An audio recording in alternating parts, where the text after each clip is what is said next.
Have a fixed tribute to Jackie where we could tell his full story and inspire others to recognize what one man can do and to step up and do their part for whatever issue they care about to make progress and hopefully to allow us to live up to the true American dream of equal opportunity for everyone. These are things I don't have to say to this audience. You guys get it. It's an exciting panel tonight. And I do want to say to Spring Hill, listen, we have gotten to know you. This is the second promotion we've done with you. The T-shirts of Jackie on your website. We are grateful to you. And I want to introduce the Chief Content Officer after me, Jamal Henderson. Have a good time tonight, and thank you for being here.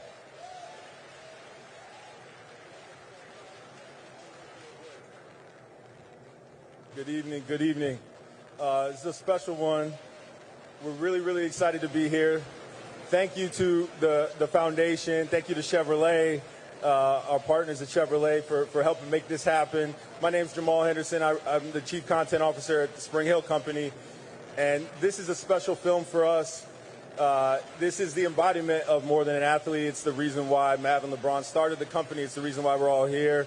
Really excited that the whole team could be here. So shout out to all the Spring Hill people in the place to be, who made this happen. This is beautiful.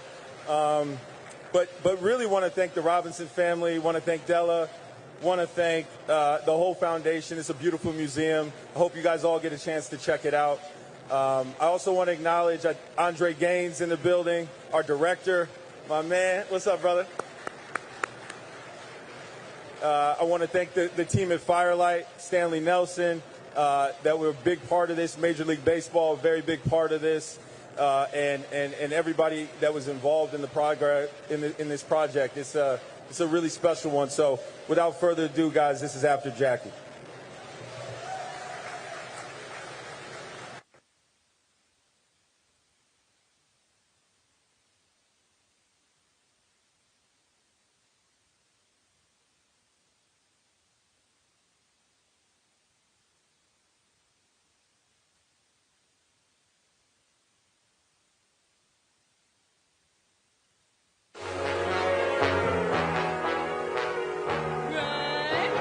This thing crack. It's funny, right?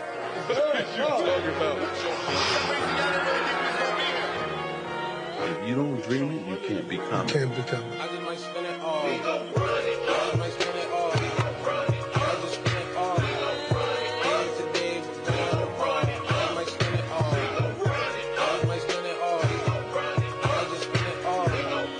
And today we're going to run. I might spend it all. I'd rather fail being who I am than fail being somebody that they want me to be. Head to heat off, we tee off like we off, we tee off so.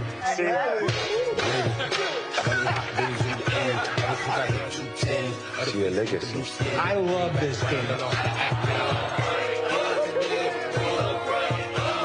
I am more than an athlete. I'm still a human being that has a platform and a voice.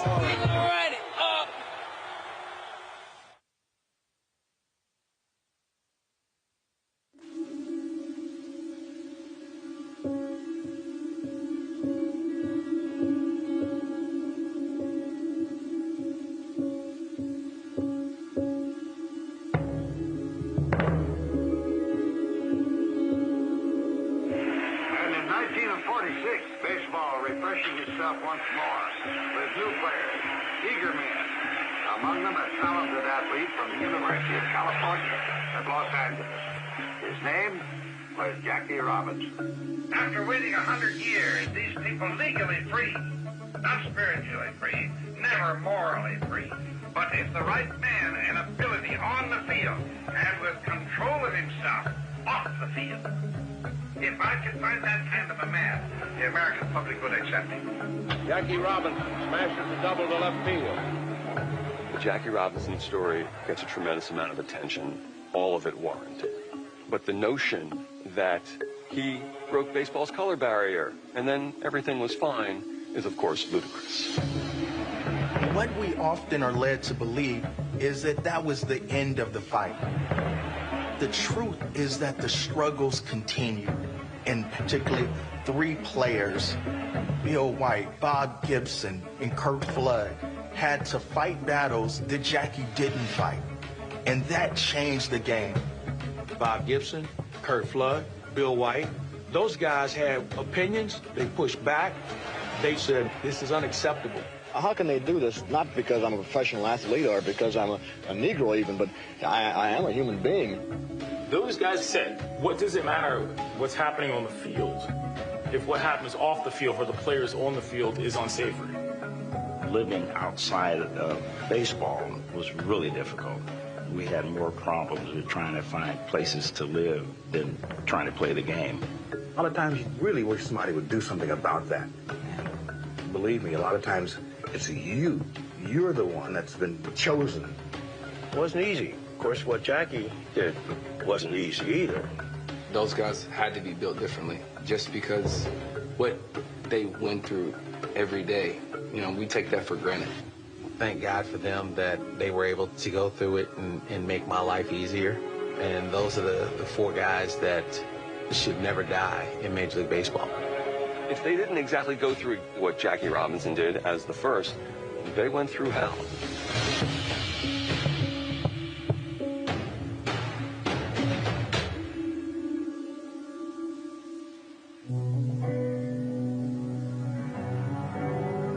Six decades before Jackie Robinson made history at Ebbets Field, baseball was flourishing across America's 38 states. In 1878, Bud Fowler, the son of an escaped slave, became the first black ball player to establish himself on an integrated professional roster, just over a decade after the abolishment of slavery. Baseball and African Americans have a unique history.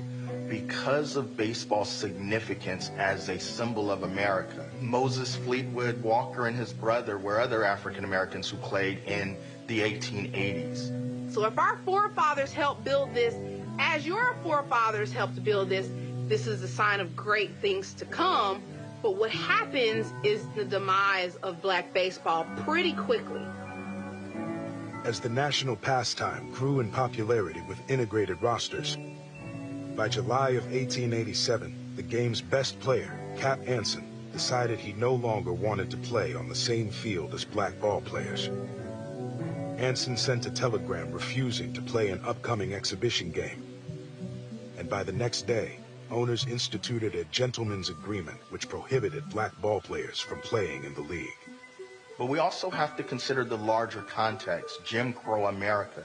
This was a time when African Americans were being barred from competing in most aspects of society.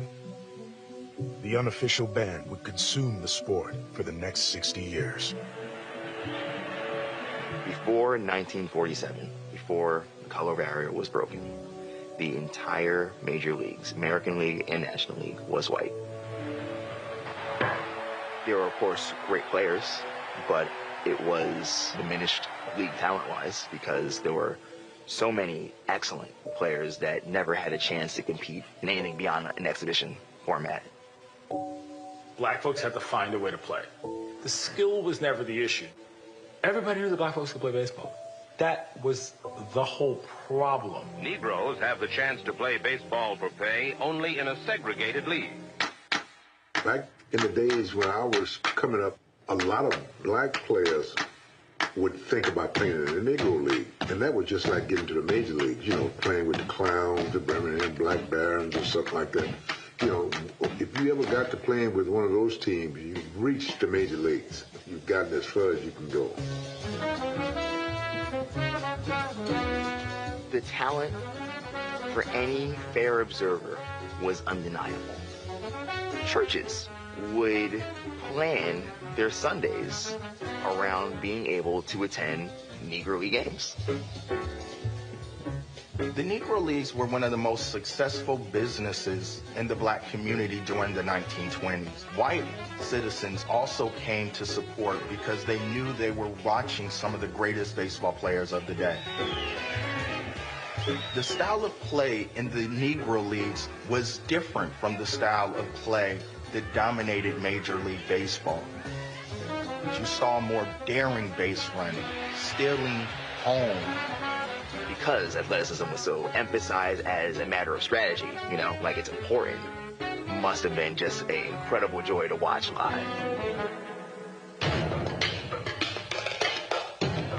In 1942, while hundreds of players served in World War II, including superstars like Ted Williams and Joe DiMaggio, organized baseball still stood firm on the unofficial ban against people of color.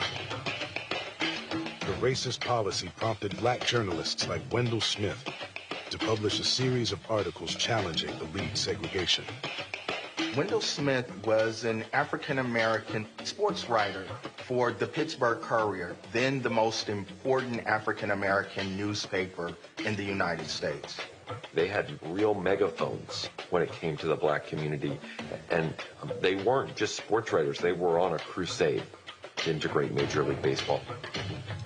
Smith began identifying black superstars within the Negro Leagues and sought to convince owners of the immense talent that could transform the game. One of the most important moments he was involved in was a tryout for Jackie Robinson in 1945 with the Boston Red Sox. Ultimately, the Red Sox decided not to sign Jackie Robinson, but it also is a moment where Smith was using his influence to try to create opportunities for African Americans. As clubs balked at his columns and organized workouts, there was one powerful baseball man who sought out the advice of Wendell Smith. Branch Rickey secretly makes plans to break baseball's color line. The dynamic, outspoken general manager of the Brooklyn Dodgers sees the Negro athlete as an untapped reservoir of talent. It was totally smart of Branch Rickey to rely on someone like Wendell Smith. He knew all the best black players, and he knew both who could perform well on the field, but had this sort of mental toughness to be able to be the first. Why was Jackie Robinson the person chosen? He was playing with the Kansas City Monarchs, but he probably wasn't the greatest player in the Negro Leagues. The reason Robinson was chosen was because there were factors beyond the game that mattered. Jackie had, if not comfort, but at least experience dealing with white people. He went to UCLA. He went to a school that was integrated. He had at least a little bit of context of coexisting in that kind of environment. And so these factors spoke to his character and his ability to navigate difficult racial situations. He was everything that I had hoped he would be at that moment. So when Branch Rickey meets with Jackie Robinson, and Jackie Robinson asks about, what if this happens? What if that happens? Branch Rickey says to him, essentially, He had to know that he would be called these names and his mother would be attacked. And he had to realize that he must be able to handle himself under those dire conditions. I need someone with the power, with the strength, not to react to every taunt. It was going to be death threats. It was going to be bad, really bad, and not just in the South. It was going to be bad just about everywhere. All I can see is your black face, that black face right over me. So I haul off and punch you right in the cheek. What do? Mr. Rickey, I've got two cheeks. Branch Rickey knew what he was getting into, and that's why it was so important for him to get the right guy. Robinson played brilliantly and drew just the kind of huge crowds that Branch Rickey had hoped for. Sports presents one of those first real opportunities for black people to rise above their station as second-class citizens. So everybody's looking to Jackie. He is it, and people understand that every time he takes the field, this is history in the making. They want to be a part of that. They want to witness that. Jackie Robinson up. Well, the whole world was watching Jackie.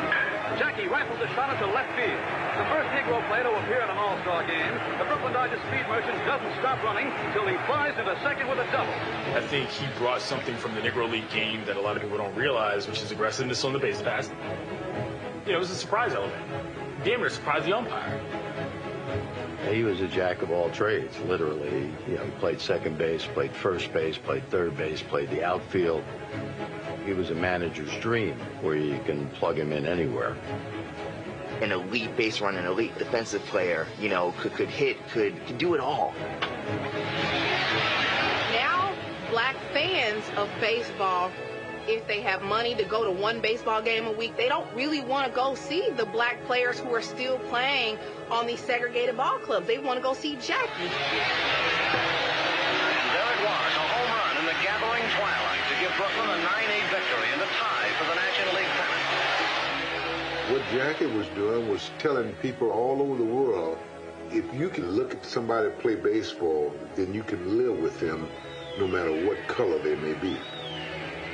Any team that wanted to go toe-to-toe with the Dodgers eventually had to concede the racism and decide, yeah, we need that talent. What a future this youngster has. It took Mays fewer than 8 seasons to become the only player in history to hit more than 200 home runs while stealing more than 200 bases. That very early wave of baseball players, one of the things that they proved was that they were great ball players. The generation that came after Jackie Robinson is no less heroic, because these players went through grief and trials and tribulations in places that were far from being integrated, especially before they got to the big leagues. The Dodgers clinch the National League pennant late in September. Once more, they will face the Yankees in the World Series. For Jackie Robinson, there may not be another. Since 1947, the Dodgers have won the pennant 4 times. And 4 times they have lost to the New York Yankees in the World Series. By 1955, Jackie had become the elder statesman on the Dodgers. The World Series opener of 1955, he stole home against Yogi Berra and Whitey Ford. At age 36, Jackie channeled the revolutionary speed and talent of his youth and helped the Dodgers finally get past the New York Yankees dynasty.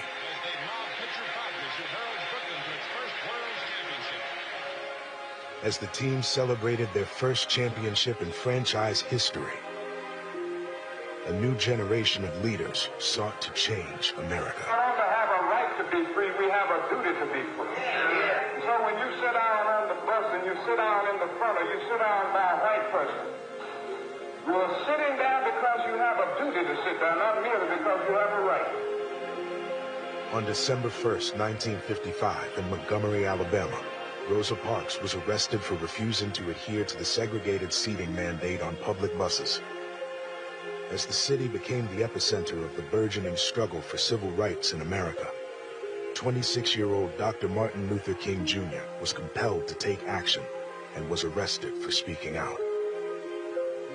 Martin Luther King often credited Jackie Robinson for establishing a foundation for much of his work, because before King developed the national prominence, Jackie had it. As Martin Luther King was serving time for his role in the Montgomery bus boycott, on the field, Jackie had begun to draw heavy criticism. Jackie is a guy who likes to mouth off, many say. He's a troublemaker. And Jackie himself admits, my temper cost me my popularity. Jackie Robinson dealt with a lot of things early in his career that I think over time, he may have carried a lot of anger for the things that he had to endure. He didn't push back in a manner where he was going to show himself as being the angry black man that a lot of people wanted him to be. He just had to play the game and not respond to the evil that was out there, at least early on. I believe the understanding was by the third season, he could then respond, especially on the field. So that's when you see him start to argue with umpires when he thought there was a bad call. Once told to turn the other cheek, Jackie could no longer tolerate getting spiked, threatened, or receiving biased calls based on the color of his skin. By the end of his career, he was seen as ungrateful, he was seen as too grand, and too demanding. Jackie Robinson was demanding equality. He was demanding opportunity for African Americans. But because he was unwilling to just be a symbol, he was booed at games, and he was often ostracized by reporters as well for not knowing his place. In the twilight of his baseball career, reporters call him the old gray fat man. His legs lack speed, agility. His reflexes are sluggish. Following the 1956 season, Jackie's diminished play on the field prompted the Dodgers to trade him to their crosstown rival, the New York Giants. With his best years behind him, Jackie elected instead to retire from baseball and pursue his passion as an activist. By the time Jackie Robinson retired, he was among the most hated men in baseball. But he wanted to be actively involved in the civil rights movement. He wanted to use his voice to push baseball to do better and to be more. What's the real reason you're giving up baseball? Well, because I'm 38 and I don't think that my future is too bright in baseball. And I'm not going to stick around and be a fellow that's kicked around from pillar to post.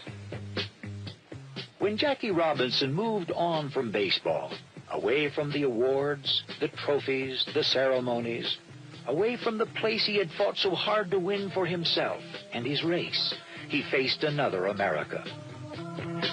A political and economic America in which black people had not yet received their full share of equality. As the civil rights movement spread across the United States, Jackie found an ally in Dr. King.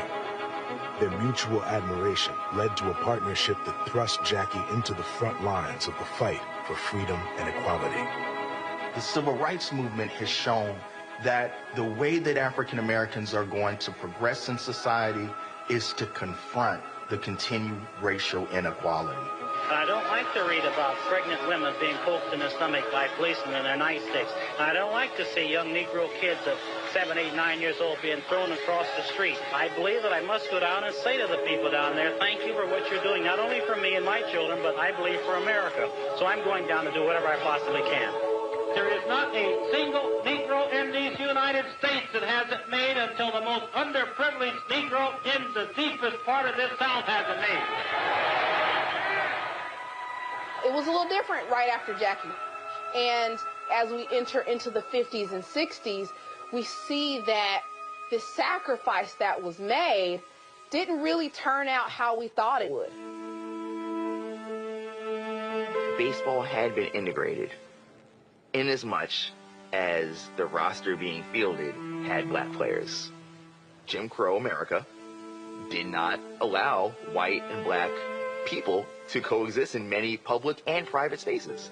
Teammates that were actively oppositional, certainly opponents who did not want to get shown up by a Negro ball player.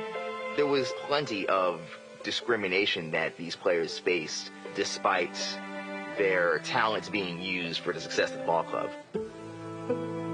Jackie Robinson opened the door, and so many other great ball players walked through and had to go through their own hard experiences, even when they made it to the major leagues.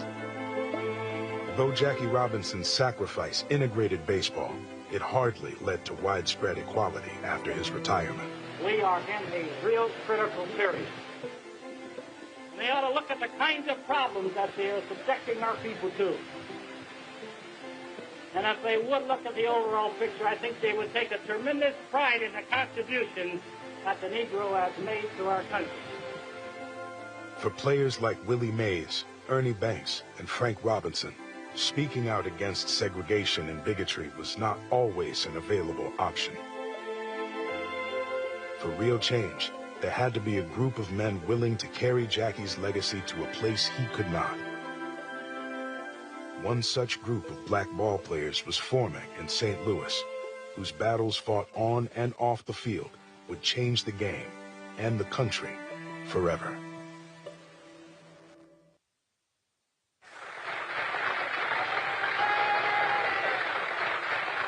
We are, ladies and gentlemen, at the crossroads. We can either move forward or we can go back, depending upon what our leaders do, knowing full well that until all receive equality, that none really have equality. Jackie Robinson was a very honest man about our society. And I think what Jackie Robinson did more than anything else, he gave the Bill Whites and the Bob Gibsons and the Curt Floods the path on how to be able to get more things on a more equal plane, not only in the game, but certainly in society. By 1959, 2 years into his retirement from baseball, Jackie traveled the country to advocate for civil rights, especially in the Jim Crow South, where his fight inspired the next generation rising through the league. In St. Louis, 3 young black ball players will soon battle opposing forces both on and off the field and bring real change to Major League Baseball and the nation. I'm from California. I'm from a laid-back society. I'm from a place where people do pretty much as they want to. Curt grew up in this multiracial, multi-ethnic place. He was just the kind of person who could get along with everyone, but had this kind of left-brain creative side and also this super athletic side. I'm from 50 miles south of Cleveland. We lived in segregated housing, but the education was fine. It was integrated. I'm from Omaha, Nebraska. I played summer baseball in little towns in Iowa and Minnesota and places where I was the only black person there. There was an opportunity that didn't exist in the ghetto. You didn't have the opportunity to go from being poverty-stricken to being the President of the United States. The only way out was either in sports or being a doctor or something like that. And there's only going to be so many athletes and there's only going to be so many doctors. The rest of them are just out. In our public housing area, we had a baseball field. It kept us busy. It kept us out of trouble. And Jackie was our first idol. I guess up until I started playing high school did I really start to say, if you're going to do it, you might as well be the best at it and really work my rear end off at doing it. The day Curt turned 18 in January of 1956, he signs with the Cincinnati Reds. I think the whole experience from the moment he signed that contract was a rude awakening. The first black player to play on Creighton's baseball team and basketball team. This is when I was 17 years old. We were halfway to Tulsa, Oklahoma to play a basketball game, and Coach came up and told me that I had to go stay across town.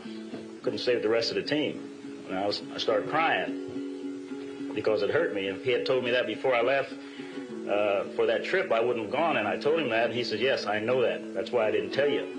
Bob Gibson had to find something that he could concentrate on to just channel all of his anger and energy into one thing. It happened to be pitching and baseball. I signed in Omaha. Omaha was AAA team. I played a year and a half in minor league baseball before I went to St. Louis. When I was 18 years old, I signed with the Giants. The Giants sent me to Danville, Virginia. I was the only black player in the league. They shouldn't have sent me there. There were problems. Got a lot of nicknames there. Negative racial nicknames. But I took it out on the baseball.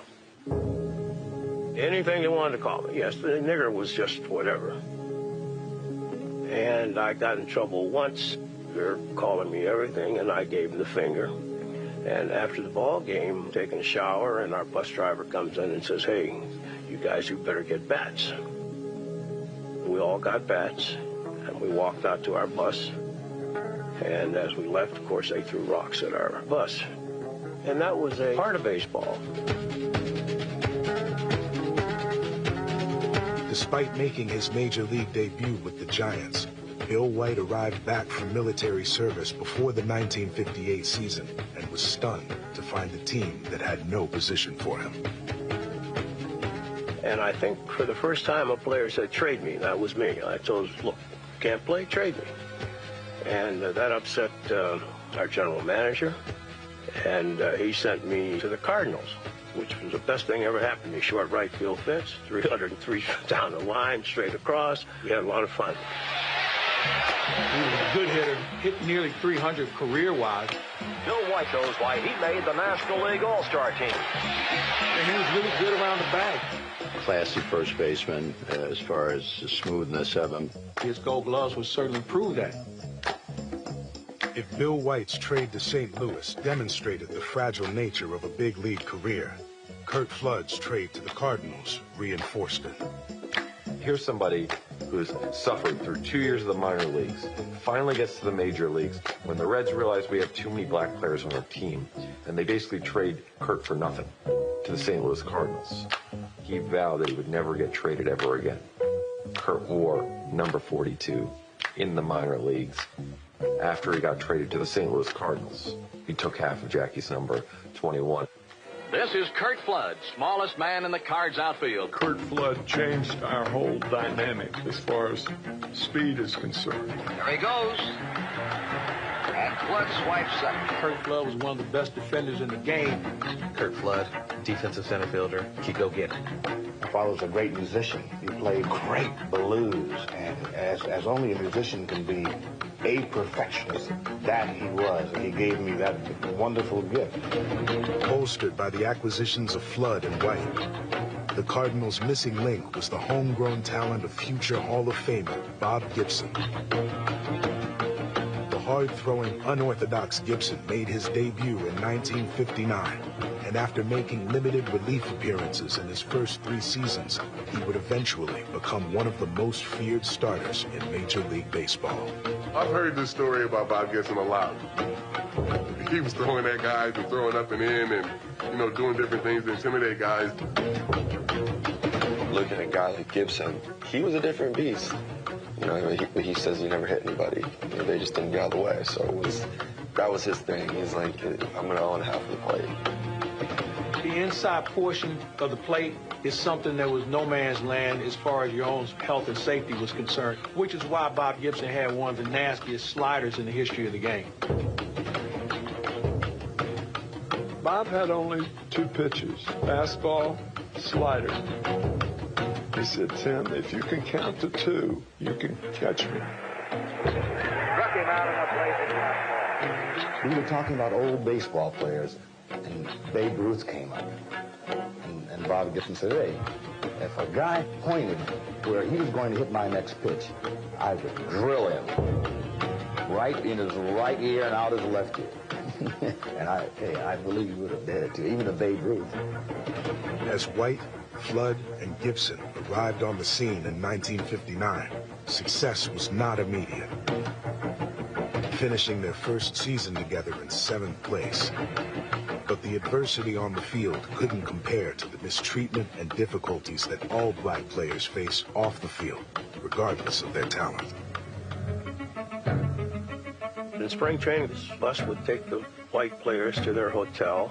Somehow they would have found a black home that would take the black players and the dark Hispanic players. The only other teams in the South were Jacksonville, Florida, and Atlanta, Georgia. In those 2 cities, the players of color could not stay in the hotel. There were all sorts of problems back in those days, and you were expected to perform, and you had all of these other problems away from the field, which certainly weighed on you. It was during this turbulent time that Wendell Smith once again gave voice to black players, writing articles that shined light on the challenges they face, especially in the Jim Crow South. What Wendell Smith was showing is we're 14 years since Jackie Robinson integrated Major League Baseball, and we're still treating black players like second-class citizens when they have to go play in the South. Bob and Bill and Curt had to fight battles to become Major League stars.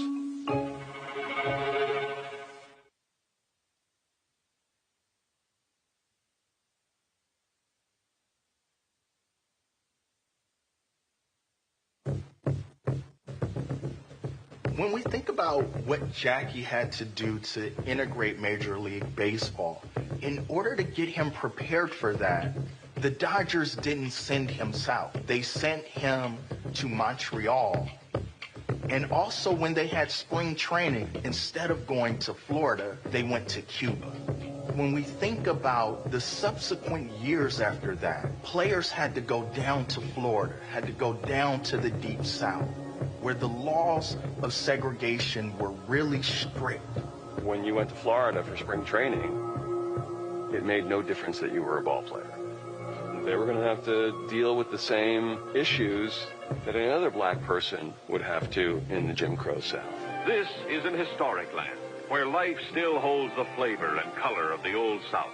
St. Petersburg, Florida, where each year the big league players come for their annual spring training under the warm, tropical Florida sun. I grew up in St. Petersburg. We grew up with Jim Crow. There were places you couldn't go. For example, if you wanted a cab, you had to take the black cab company. It was explained to me as a kid that we were not members of the club.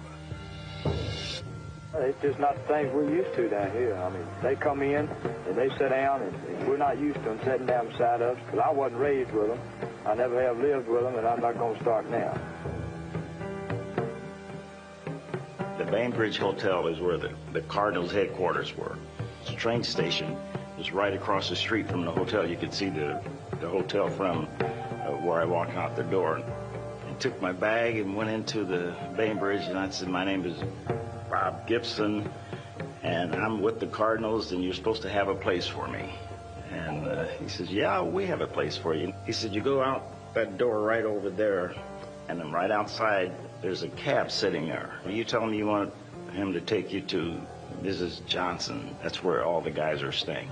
I said, all the guys are staying there? He says, yeah, pretty much. The white players would stay with the white players, and the black players would go to a place called Colored Town. I really was disappointed because I knew that stuff existed, but I'd never really run into it where it was as blatant as it was. They were right in your face. The St. Louis Cardinals loosen up their dormant muscles at spring training at Al Lang Field in St. Petersburg. Jim Crow had such a handicap on teammate cohesion, because if you're black and you're not allowed to stay in a decent hotel, why would you bring your wife or your children to suffer those indignities? That means that families don't get together, those friendships don't coalesce or develop. There was a discussion in my mother's kitchen involving Curt Flood, Bill White, and Elston Howard regarding the St. Pete Yacht Club. And for years, the black players were not invited.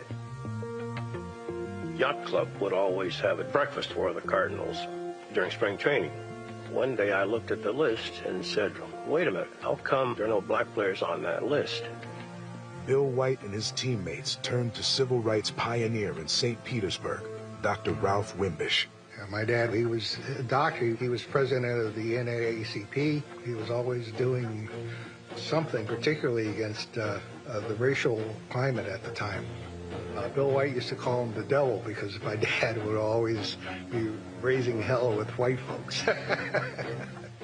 We all would eat at Dr. Wimbish's house, maybe 2-3 times a week. And we'd sit around and basically talk about the problems that we were having, as far as racially was concerned. And we had somebody who was embedded in the community that was on our side, which was really good. Dr. Wimbish started thinking about the things the players were going through. And we said, let's do something about it. Cardinals had always gone to him to find housing for black players. And one day, as part of his boycott, he says, I'm not going to do that anymore. Major league clubs, like the Yankees and Cardinals, were stunned by the refusal of Dr. Wimbish to help them find segregated accommodations for black players. And news quickly spread around the country as notable writers such as Alex Haley and Wendell Smith brought nationwide attention to the issue. The Yankees, in response, left town. They went to Fort Lauderdale. After the Yankees said they would leave town, my dad got death threats, phone calls, that we had a cross burner in our yard. To force the Cardinals to look at their own role in the spring training housing dilemma, Bill White met with the owner, August Busch, chairman and heir to the Budweiser brewing empire. I'm not sure how Bill met with August Busch, but he did. And he explained the problem, which I'm sure he knew it was anyway. So it meant a lot for the Cardinals, players black and white, to go and confront their owner and say, we don't want to do this anymore. By demanding better treatment for black players on the team, that creates a fertile ground for friendships to really arise. The issue hit home for August Busch when he was faced with the financial pressure of a Budweiser boycott, which had sold more beer to the black community than any other beer company in the country. And August Busch worked it out to buy a hotel, I think it was the Outrigger Inn. They bought the motel, they cleared up everything. We became all about the St. Louis Cardinal baseball. Cardinal fans from St. Louis would always come by and see it was well integrated.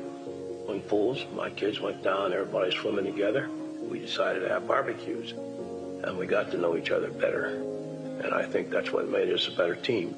We had a harmonious situation, but Bill White was responsible for that. You know, to demand this kind of equality was very much in sync with where the civil rights movement was going at that point. City of St. Petersburg changed a lot of things, and it wasn't done right away, it was done gradually. So baseball did force the South to make a lot of changes. What I find fascinating is the Cardinals' spring training story is 15 years after Jackie Robinson broke baseball's color barrier. The problem doesn't go away. For many of these players, the fact that they had to go through what they went through years after Robinson broke baseball's color barrier says a lot about how slowly things changed and how they were part of helping things change as well. It wasn't just Jackie Robinson, although he and his spirit obviously led the way. The Cardinals won their battle in St. Pete, but as they began the 1961 season, it became evident that escaping the hatred and bigotry of the times was a more formidable obstacle, even in their own locker room. Lots of running and exercises are on the menu for the Redbirds, as Solly Hemus wants his Chargers in prime condition for the long season ahead. The Cardinals began the 1961 season as a team that had come together during spring training. But the unity displayed off the field hardly translated to positive play on it. And by mid-June, the team, although packed with talent, was 8 games below 500. At the forefront of the problem was the manager, Solly Hemus. Manager Solly Hemus summons relief ace Lindy McDaniel. Solly Hemus had these predisposed notions about Curt and about Bob. There was an element of racism there, like he didn't recognize their intelligence. Yeah, I had problems with our manager. He didn't like me, I didn't like him. He didn't have much confidence in Gibson, so much so that when they would have the pitchers meetings and go over the hitters before games, so he wouldn't even include Gibson. He didn't think Bob Gibson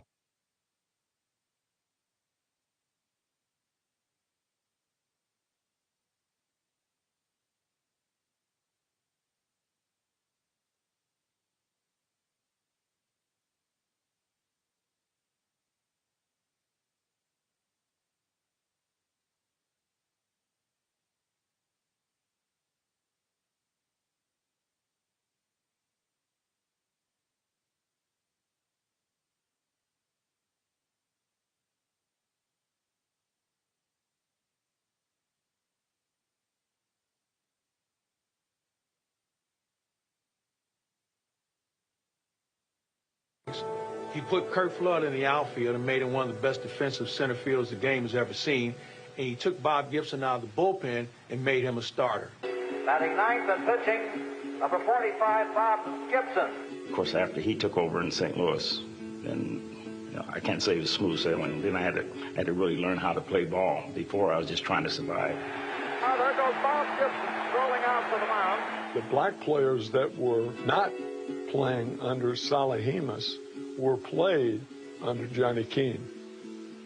It was no question about making a big difference in that Cardinal team. Under Johnny Keane, the 1961 Redbirds dug their way out of the cellar, but still finished in 5th place. In January 1962, with the season over and the team preparing for spring training, Jackie Robinson invited Bill White, Curt Flood, and a handful of prominent athletes to a rally in Mississippi. While White was unable to attend, Flood jumped at the opportunity. After 61, Jackie did something for Curt that I think opened Curt's eyes.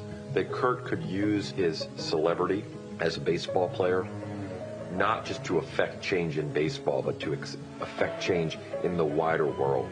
That Curt could be part of the civil rights movement, that was growing every day.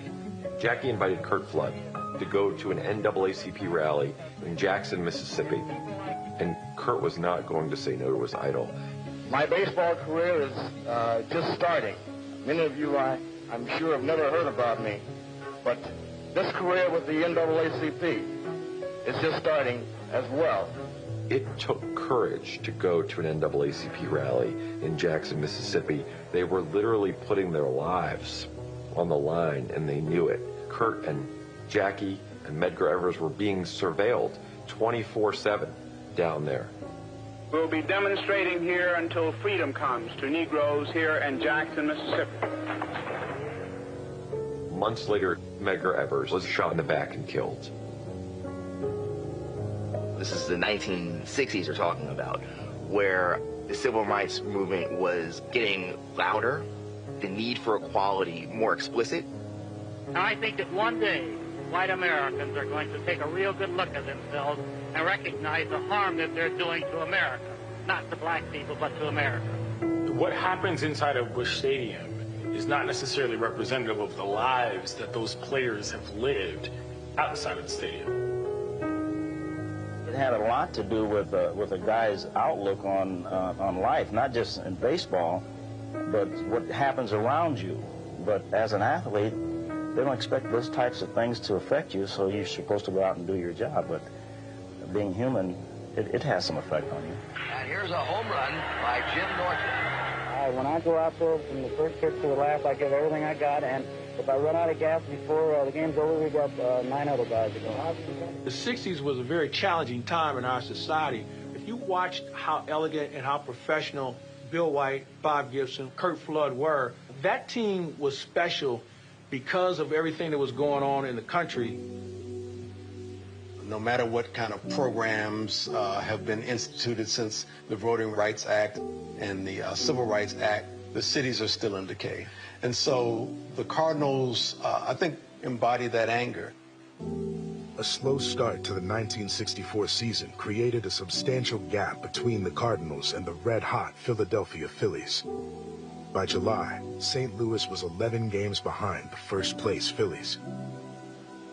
Desperate for a mid-season spark, the Cardinals traded for an underperforming outfielder who immediately caught fire and never looked back. Lou Brock lines a single to left center field. In 64, Lou Brock is traded from the Cubs to the Cardinals. He's headed right after a record set by legendary Ty Cobb. When Lou Brock signed, changed our whole dynamic. When he was with the Cubs, they said, you can't run. You're not fast enough to run and steal bases. Well, when he got to the Cardinals, they told him, whenever you think time is ready, run. There goes that man again. His second stolen base of the game, and his thievery promptly pays off. St. Louis had always been a team who could rally late in the season. In fact, through history, the Cardinals have been a team, if they're 2 or 3 games out going into September, they could catch you at the finish line. Despite holding a 6.5 game lead with 12 games to go, the Phillies collapsed. And 8 days later, the Cardinals had a chance to overtake first place. A bouncing ball, this should do it. The Cardinals are in first place. We were just a team that was used to playing together and used to playing hard. We were hungry, and we expected to win. To complete one of the most remarkable comebacks in the history of sports, the Cardinals needed to beat the Mets in the final game of the season to win the National League pennant. If you've never heard Mr. Gussie Busch excited, you just heard him over my shoulder. Let's go! A high pop ball. The driver's there.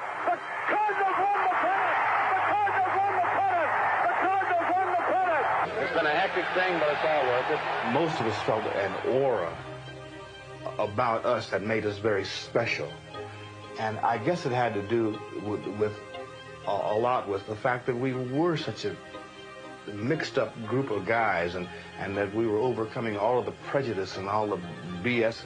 During that very, very difficult time, there was something about us that drew us together, even within the trouble that we were having as blacks and as whites. And here we were living together and winning together and sharing together and enjoying each other. And it was an amazing turn of events. After 162 games played, we won it all in the National League. It was a miracle finish. Now, all of a sudden, we went on to the Yankees in the World Series. They were the New York Yankees. They didn't lose.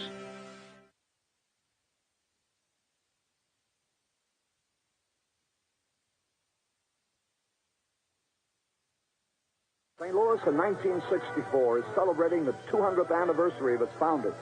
And the Cardinals dramatically climaxed that celebration by winning their first pennant in 18 years. And here again are the New York Yankees. They've been in 15 of the last 18 World Series. The big bag New York Yankees. The greatest franchise in sports. They had won by far more world championships than any other team. They played a slower, station-to-station brand of baseball. With the exception of Elston Howard, were basically all white. Here's the windup. Yankees, being among the last to integrate, depended on the home run. As the Cardinals came along, and it was a different style of play. Now it's Flood who's threatening to steal. There he goes. Yankees are home run hitters. We were base stealers. They had speed, they had talent, they had defense, they had power. The Cardinals' style of play reminds us of the Negro Leagues. That's rooted in an earlier history. It shows that the paradigm has shifted, that you can put a better team on the field and a different kind of team on the field. Buoyed by the momentum of a historic pennant comeback, a sold-out crowd filled Sportsman's Park to witness the clash of styles that pitted the old way of the game versus the new. For baseball to be a showcase for black excellence, for people at the absolute top of their craft, it shows that given an opportunity to shine, we can. All the Cardinals are ready and alert. Here comes Sadecki's pitch to Phil Inns, and the series is underway. Downing now faces Curt Flood, and the little center fielder drives the ball deep to left field. Lou Brock picks on the next pitch, wraps a double into the left field corner.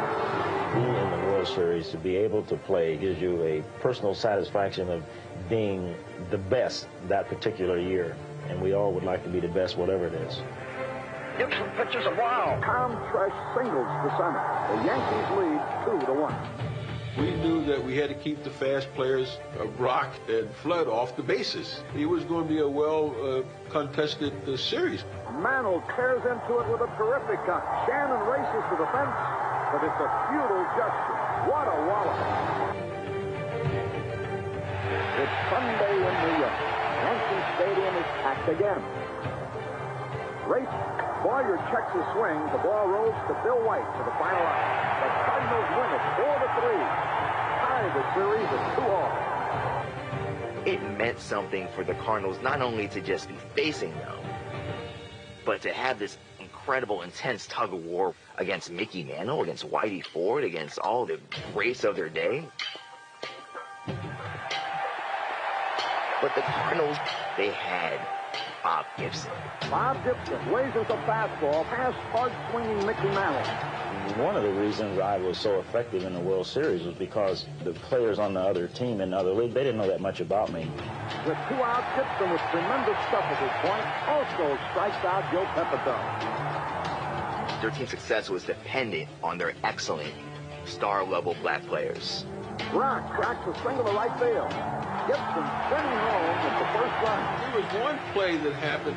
We had Mantle first and second. I think we had 2 outs. And Bob Gibson was on the mound. And Bob's legend hadn't really been cemented at that point. And Joe Pepitone came up and he hits a line drive through the middle and caromed off towards the third baseline. I went over and with one motion I picked the ball up, jumped and turned and threw the first, and of course we got Pepitone by a half a step. I think there was another pitcher in baseball could have made that play, but Bob Gibson. And plays like that just turn the whole game around because you start saying, wow, these guys, they're really as good as advertised. Cardinals win a dramatic 5-2 victory that gives them a 3-2 edge in the series. Facing elimination in Game 6, the Yankees turned to their veteran core of Mantle and Maris, who were no strangers to the pressure of baseball's biggest stage. But Maris doesn't miss this one. On the pavilion roof for a home run. Fair by only a foot or two. With Mantle up, Flood gets ready. On Simmons' next pitch, Mantle pours all his power into his swing. There it goes, over the roof. Next up is Curt Flood, and he grounds to short. Flood is out. Hits a double play. Forced the series into a final 7th game. Sometimes I think we lapse into cliche when we talk about the merits of team and team chemistry. It always seems that a team that wins has great team chemistry. But there is something to that. That if ball players go through something together, it does bond them. That was part of the chemistry for the Cardinals, that when they finally stood up and said, we're not going to live in separate places, we're all going to live together and our families are going to be together, that helped them eventually get to the World Series. If we played our game, and if we played up to whatever that potential was, then we're going to beat you. Bob Gibson will work with only 2 days rest. If you're tired during the World Series, then you have a problem. I don't care how many innings or how many games you play, winning the game and winning the World Series, that was important. 500 sports writers are waiting to describe the action to the world. In the 2nd inning, the Yankees have the bases loaded with 2 outs. But Gibson gets Stottlemyre on strikes to end the threat. Lou Brock rips into Downey's first pitch. A tremendous drive. It might be out of here. It could be. It is a home run. In the Yankees' 6th inning with Richardson on second and Maris on first, Gibson just keeps firing free and easy. Mantle felt the powerful drive to left center, an opposite field home run. McCarver tops to Gibson, who still needs 1 more out. Tim McCarver caught me probably 3/4 of my career. I used to joke with Tim a lot about pitching. I told him, the only thing he knows about pitching is hard to hit. So don't come out telling me what I'm doing. I know what I'm doing wrong. When I asked you to come out to the mound, then come out to the mound. I'd never caught anybody quite like Bob. He could figure out what type of stuff I had on any particular day, and he knew what pitch to go with what situation. And that's when people that didn't know Gibson saw Gibson really pitch in the clutch and, become a World Series hero. And then he comes into the national spotlight. The weary Gibson reaches back for something extra. Richardson pops up. Al Maxwell gathers it in. The Cardinals are the new world champions. Gibson, Boyer, and McCarver join in a big bear hug. I think we were happy when we threw the gloves up and we did all that. We cheered and we grabbed each other. This wasn't a celebration where all the white guys were hugging each other and all the black guys were hugging each other. It was everybody hugging each other because they shared the common goal of success in winning a World Series. The way things came together with all the other things that were going on in this country, it was the one time where everybody felt good about being an American. They beat the New York Yankees, the premier sports dynasty of its time and perhaps ever. Any of those Cardinals players from that '64 team that beat the Yankees, back when white and black players had each other's backs, speaking to their ownership, demanding better treatment for black players. That is where the Cardinals trace the lineage of their championship success. But their biggest battles, both on and off the field, were still to come. The Cardinals' 1964 World Series victory over the Yankees sent a message to baseball. And by the mid-1960s, the prominence of black stars was growing across major league rosters. When the racially integrated St. Louis Cardinals take down the white New York Yankees, it shows the power of National League in terms of integration. For the black Cardinals, the World Series celebration was short-lived. During the 1964 offseason, the harsh reality of being black in America came into stark focus, especially for Curt Flood. Their celebrity only went so far. After the Cardinals won the 1964 World Series, Curt had gotten back together with his first wife. They decided to return to the Bay Area, and they tried to rent a home in a town called Alamo, California. The person who owned the house found out that the person renting the house was black, and he threatened Curt, and he said, I'm going to be out there with a shotgun, and if you move into that house, I'm going to shoot you dead. How can they do this? Not because I'm a professional athlete or because I'm a Negro even, but I am a human being. It's sad that people just want athletes in a certain way. They just want to be entertained by them on the field, and they don't want to hear what they have to say off the field. And Curt went into court and got a court order and armed police protection, and they moved into that house.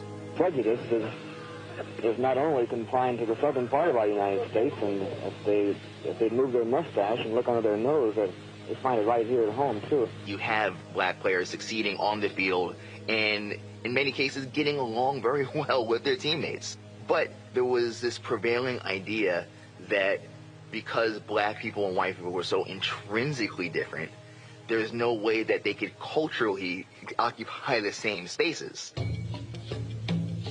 For Flood, the experience was painfully similar to what his mentor, Jackie Robinson, had endured a decade earlier. We were put through the usual bag of tricks right in this state. At first, we were told that the house we were interested in had been sold just before we inquired. And once we met a broker who told us he would like to help us find a home, but his clients were against selling to Negroes. Every generation has its own fight. And because prior generations fought other battles, they're able to push for more and to demand more. By the end of the 1965 season, the Cardinals found themselves in a disappointing 7th place. In an effort to get back on top, the organization would rebuild around Flood, Brock, Gibson, and McCarver, while trading veterans like Bill White. Bob and Bill had a conversation one night, and Bob said, Bill, one of these days they're going to trade us, one of us, from this ball club. We're not going to be together. Bill said, nah, don't worry about it, man. It's not going to happen. Well, the very next year, Bill White gets traded to Philadelphia. First baseman Bill White, obtained from the Cardinals along with Grote in an off-season trade. Philadelphia had a bad reputation as a place for black ball players. Philadelphia gave Jackie Robinson a harder time than any other team in the major leagues. That was a place that did not have the reputation that the Cardinals franchise had. Bill, being a great communicator, understood what was at stake, was able to handle it in a very elegant manner. Ownership's all-in bet on the core of Flood, Brock, and Gibson paid off. In 1967, the Cardinals won over 100 games and earned a chance at a second World Series victory in 4 years. They would face the Boston Red Sox, the last team to integrate in all of Major League Baseball, a full 12 years after Jackie Robinson joined the Dodgers. And there go the Cardinals. A Cardinals team that's ready to be a great team, and they were. Winning the World Series in 1964, going back in 67, they were set up to be a great team, and they were a great team throughout the 1960s. And back in those days, you pitched 9 innings, and what really made you angry if you had a reputation of being a guy that couldn't finish a ball game. Gibson has a 2-hitter and a 7-2 lead. Now 1 out from victory. Gibson makes a supreme effort and strikes out. The Cardinals win. They're the new world champions. We won it again in 1967. Sure was a lot of fun being on those teams. Blacks, whites, up and down. Didn't matter. And Bob Gibson, with his 3rd victory, has brought them through in the decisive 7th game. You have to remember between 64 and 68, when they're going to these 3 World Series, you had the Harlem riots of 64. Then you had Detroit in 67 and Newark. In an era where, you know, there was so much civil unrest. They played like pros, they played like champions. They showed how blacks and whites could work together to achieve the common goal of success in winning a World Series. This was a difficult time. This is the decade of assassination, where people like Martin Luther King Jr., Malcolm X, Medgar Evers, all lost their life because they were engaged in creating greater opportunities for African Americans. What about like things that were happening in '68? Martin Luther King assassination and the riots, did that affect you at all? Oh yeah, it sure did. And my personality and what I was is as a result of what happens around you. And a lot of times when you come into the ballpark and you're in a nasty mood and you start reflecting on your childhood and what has happened over the years, and it has a great effect on you. Having Gibson as the focal point of that team embodied that anger. I have this killer instinct that black people didn't really get to really express themselves that way or exhibit, so they could vicariously live through this guy that comes out to the mound and just throws smoke. 17 strikeouts in one game. World Series record all over the place. Congratulations. Thanks a lot for this great. The 1968 season was dubbed the year of the pitcher, and in the National League, Bob Gibson dominated with the lowest earned run average baseball had seen in a half-century, leading the Cardinals to the brink of winning back-to-back World Series. Facing familiar Game 7 pressure, the Cardinals turned to their ace. Base hit, and the Tigers now made their first threat with 2 out base hits by Cash and Horton. So there were a number of things that went on in the World Series, but Curt Flood's play, or the play he didn't make, things didn't go well after that. That's 1 out of 9 against the pitching of Gibson, and that was a home run. Fly ball, Flood. Hey, almost lost. He misjudged it over his head. 2 runs are going to score. As he started over, something happened to his underfooting. Watch this now. Flood very rarely has ever misjudged a ball out there. Flood's uncharacteristic mistake would partly cost the Cardinals the World Series in 1968. Detroit's the new world champion. I didn't think the ball was hit as well as it was. And then when I realized it, I tried to reverse my feeling. You're coming back next year. Of course we are. We'll see you the same time right here next year. Unbeknownst to the Cardinals' core, everything was about to change, especially for Curt Flood.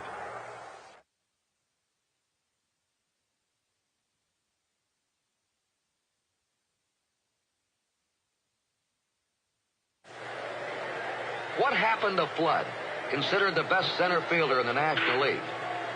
Curt says the ball got lost momentarily in the white-shirted background. No doubt he lost sight of it, and then almost lost his footing. Curt Flood was considered one of the best center fielders in baseball, which amplified the shock of his Game 7 misplay in the 1968 World Series. At the beginning of the offseason, Flood approached August Busch with a request for a raise. His current salary of $90,000 was amongst the highest in the league. Ownership was floored. He went to the owner, Augustus Busch, and said that he thought he deserved $120,000 a year and would have made him the top paid player in baseball, or at least comparable to the top paid players. And that rankled Gussie Busch, the owner of the St. Louis Cardinals, who saw Curt Flood, I think, as an ungrateful athlete. All the power was in the hands of the major league owners. The players had no power. There was no free agency because of the reserve system. Since the early days of professional baseball, a short clause was inserted into every major league contract, which gave owners unilateral authority to renew yearly deals. Known as the reserve clause, players were effectively bound to the same team for life, and owners were allowed to pay them whatever they thought the players were worth. We abolished slavery with the 13th Amendment, and what the reserve clause did is it indentured players subject to the owner's whim. So Curt did the only thing in that reserve clause era that a player could do, which is refuse to sign. And that created all sorts of animosity and bad blood. to start the '69 season, and then he doesn't have a great year. He's showing signs of decline. Near the end of the season, August Bush made a shocking change. Unwilling to deliver the message himself, Bush sent a public relations employee, blindsiding Flood with the news that he and Tim McCarver had been traded to the last place Philadelphia Phillies. You've just traded two of the mainstays off the three-time World Series appearance team. And then he's shipped off to the worst team in the major leagues. How does he know that the Philadelphia Phillies are the worst team in the major league for black players? Because Bill White's told him. I said, if I don't want to go to Philadelphia, why should I really have to? Why should I have to go? Is this America, or where are we anyway? Sometimes people don't understand, and they don't put the two together. This is the civil rights movement.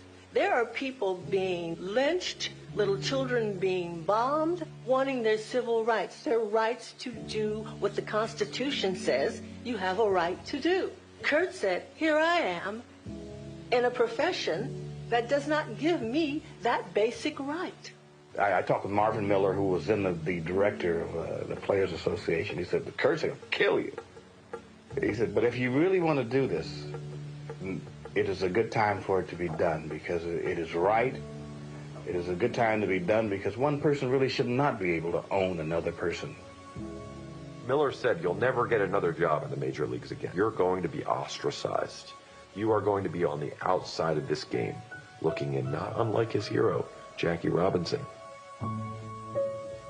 Flood refused to report to the Phillies and instead sued organized baseball for his freedom. They say baseball is the all-American sport.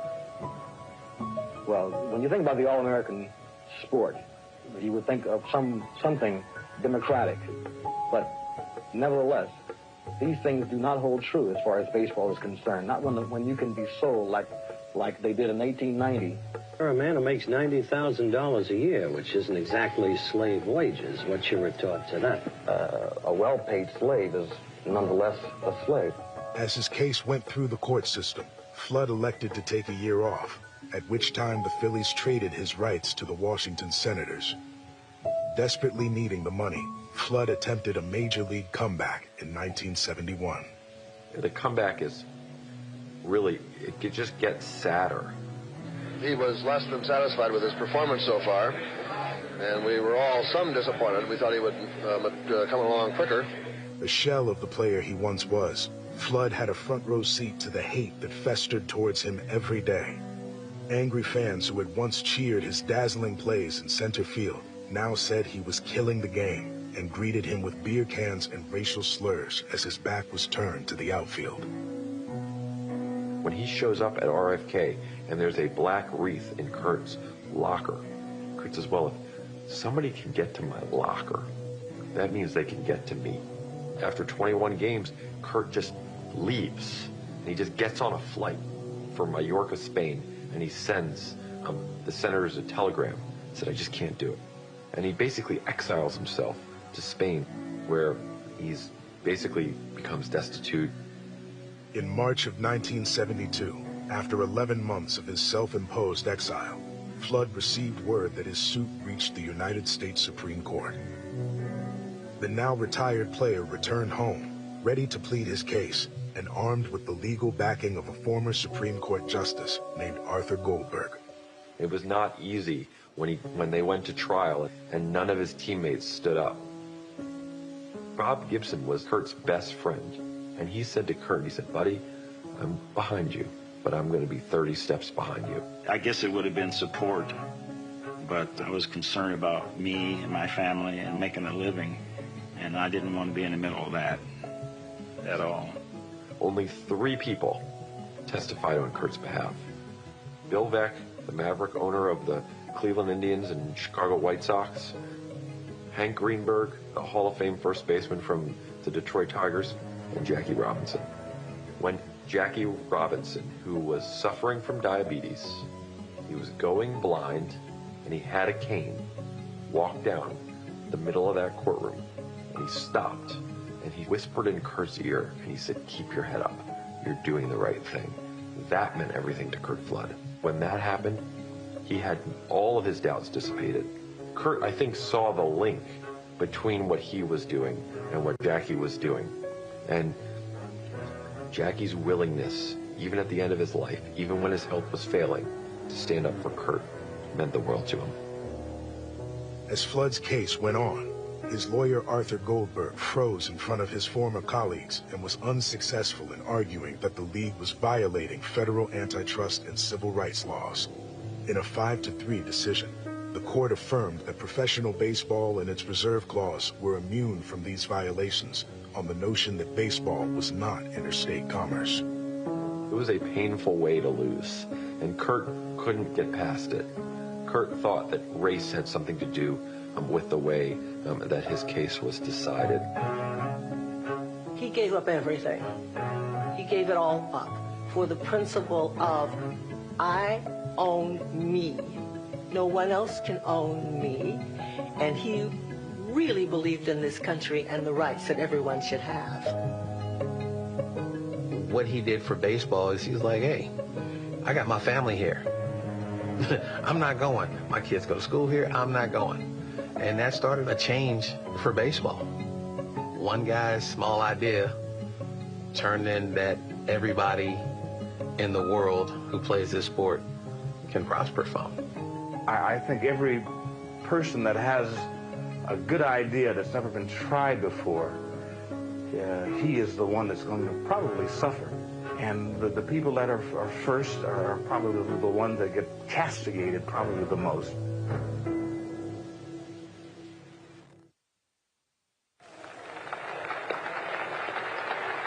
Baseball has known many moments of greatness in its long history, but none has been as significant or compelling as that April 15th afternoon, 25 years ago, when Jackie Robinson and 8 other Dodgers took the field for his appearance at first base.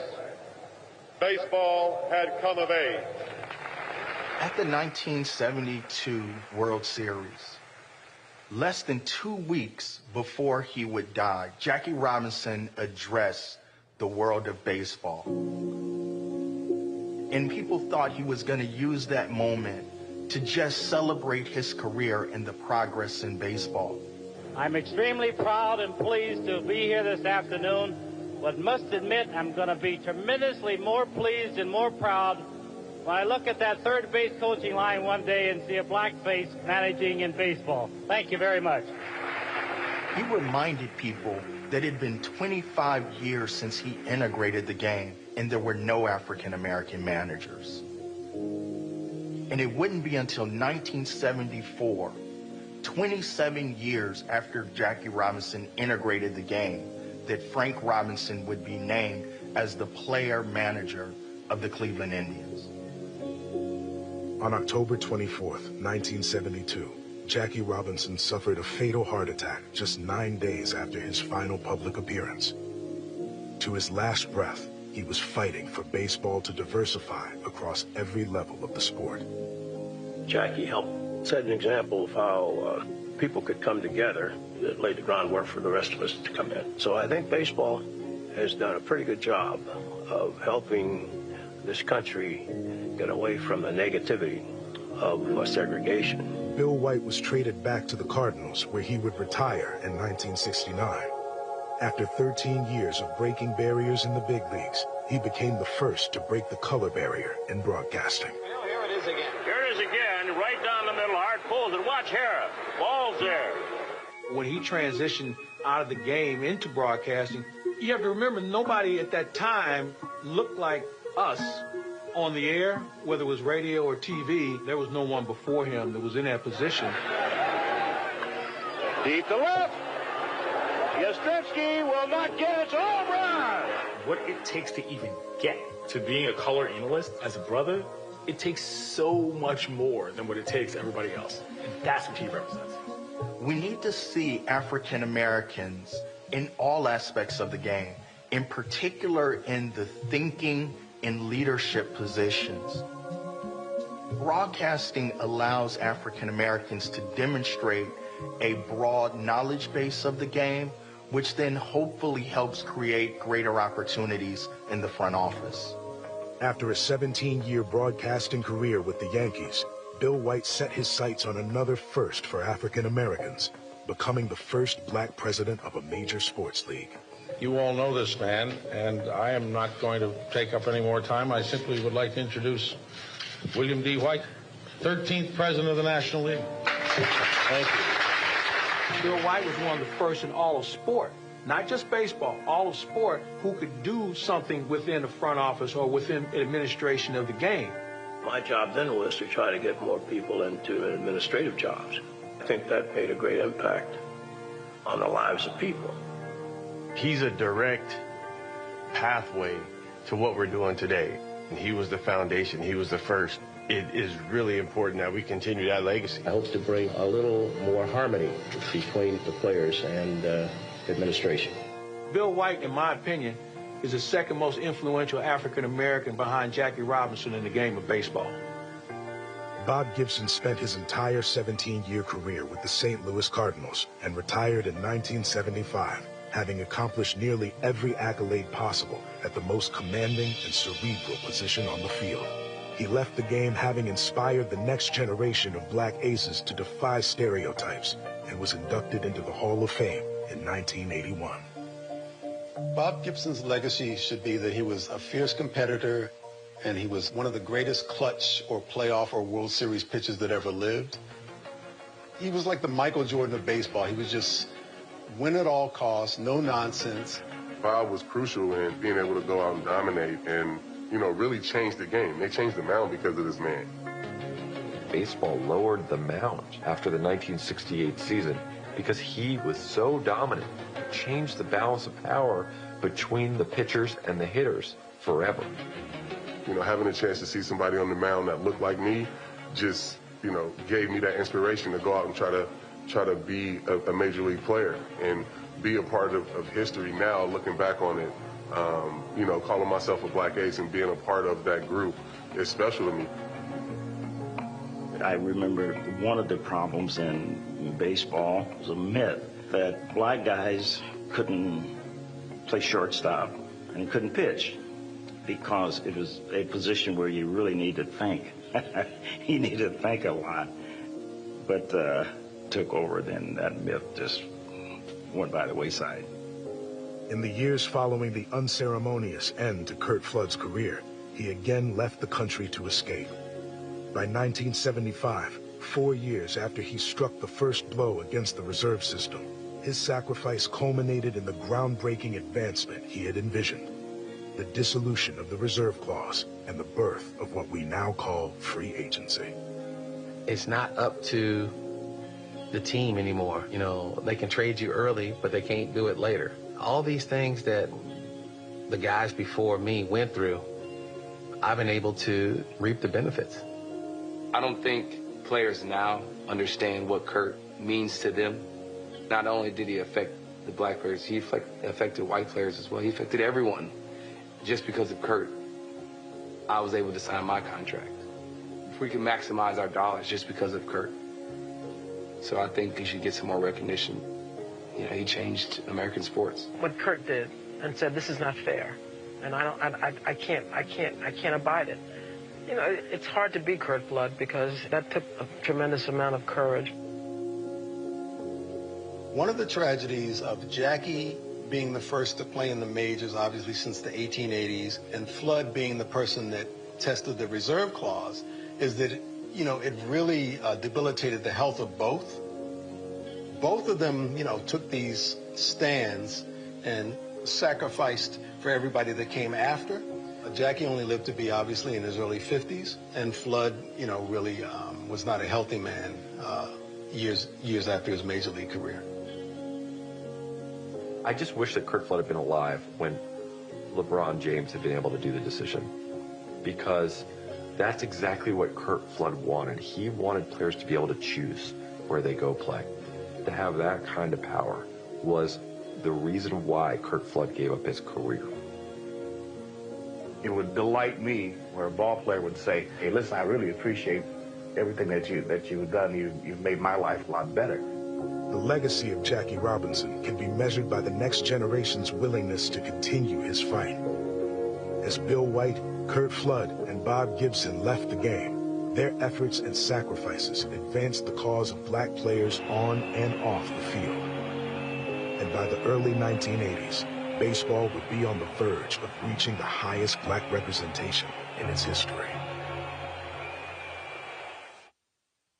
Ladies and gentlemen, I'd like to ask you to please rise for the national anthems. As baseball entered a new decade, black representation was at an all-time high, accounting for nearly 20% of the player pool. At the 1981 All-Star Game, this immense talent was on full display, with 18 black players across both league rosters. When you look into the 60s and the 70s, where there were more black players who really fought the fight, and then you go to the 80s. Well hit, deep to right center field, home run! All those players kept fighting for what Jackie wanted in his vision. 80s, you got Dave Winfield, you got Barry Bonds and Ricky Henderson. You got Ozzie Smith and Willie McGee and Vince Coleman. Reggie Jackson. Tony Gwynn. You know, Goodens and the Strawberries. You know, Gary Sheffield and Cecil Fielder and so many other players that made the game really, really fun to watch, but also served to kind of hide some of these issues that have always been persistent in Major League Baseball at that time that still show up today. As black representation leveled off by the mid-1990s, when Ken Griffey Jr. became the face of baseball, the percentage of black players began a gradual descent. Despite the slow decline, players like Griffey took it upon themselves to honor the legacy of players who paved the way for their success. To me, there's some players that should never die. These are the guys that made it easier for, black ball players, people of color, to play.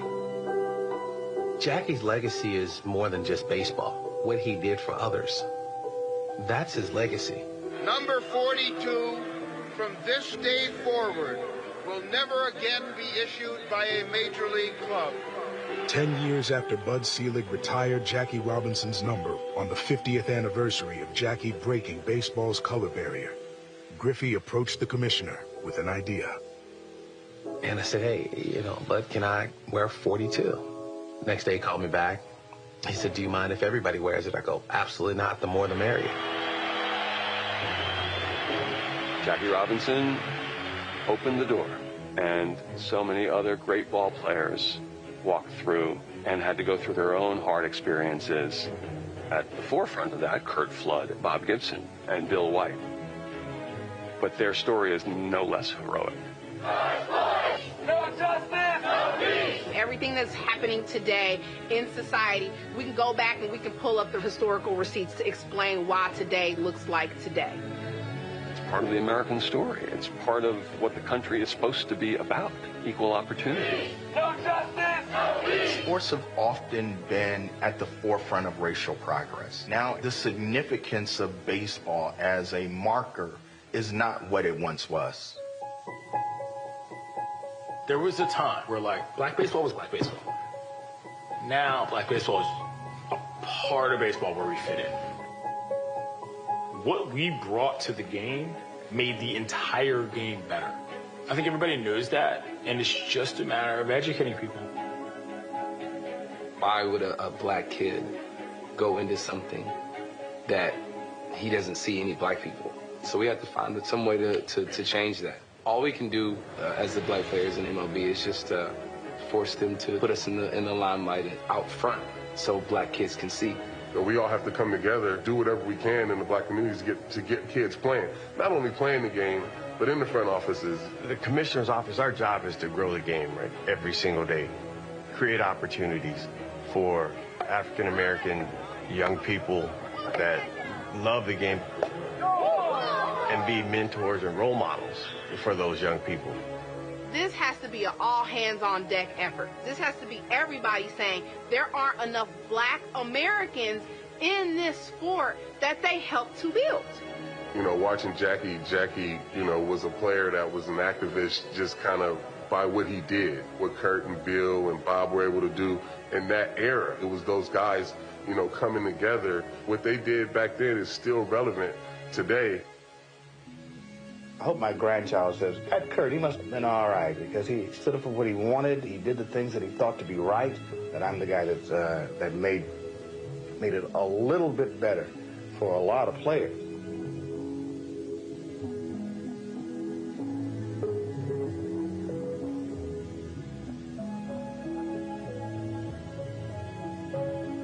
You had all of these other problems away from the field, which certainly weighed on you.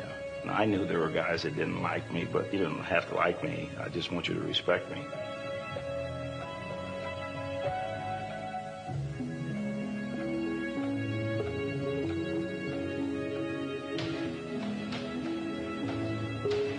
Baseball has been in the vanguard of a lot of changes. The integration on the field, the integration of cities. We forced this country to do a lot of things that they hadn't done before.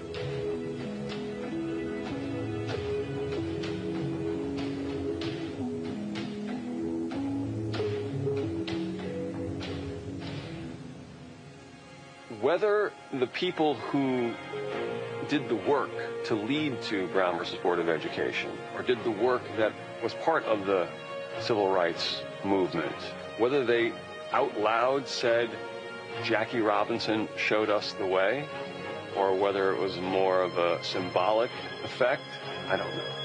The fact of the matter is that baseball played the role that it did in this country. That was the case. And so in that sense, baseball's integration is not just a great 20th century sports story, it's a great 20th century American story.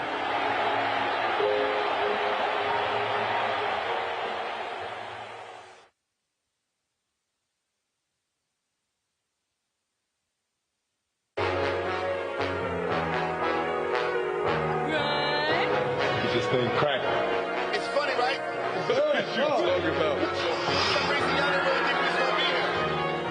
If you don't dream it, you can't become it. I just might spend it all. I just might spend it all. I just spend it all. Here today, but tomorrow. I might spend it all. I just might spend it all. I just spend it all. Here today, but tomorrow. I might spend it all. I'd rather fail being who I am than fail being somebody that they want me to be. Off here, see he off, we tee off like we off, we tee off the scope.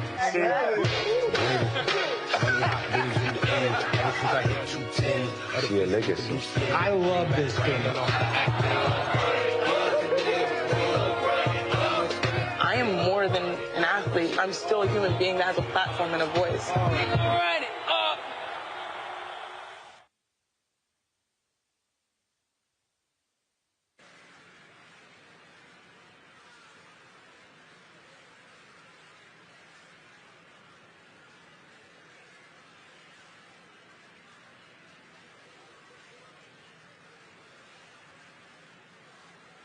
Ladies and gentlemen, please welcome to the stage professional softball player, journalist, and our moderator for this evening, A.J. Andrews.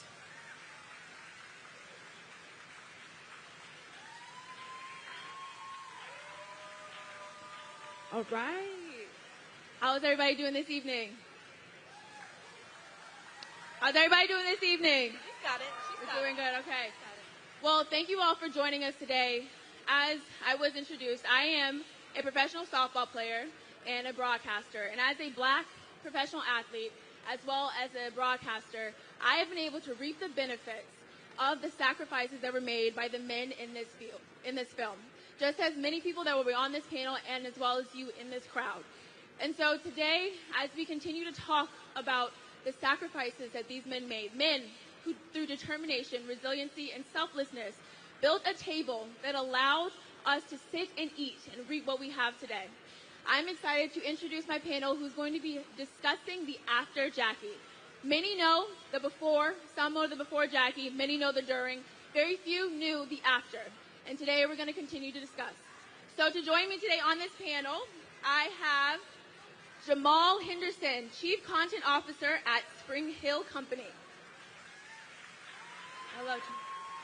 So. Andre Gaines, Director of this film, After Jackie. Charles Chapman, multicultural marketing at Chevrolet.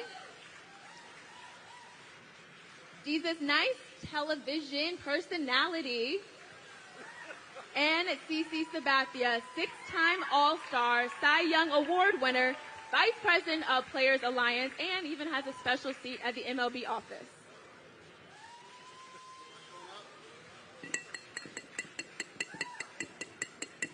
Please hush. There you go.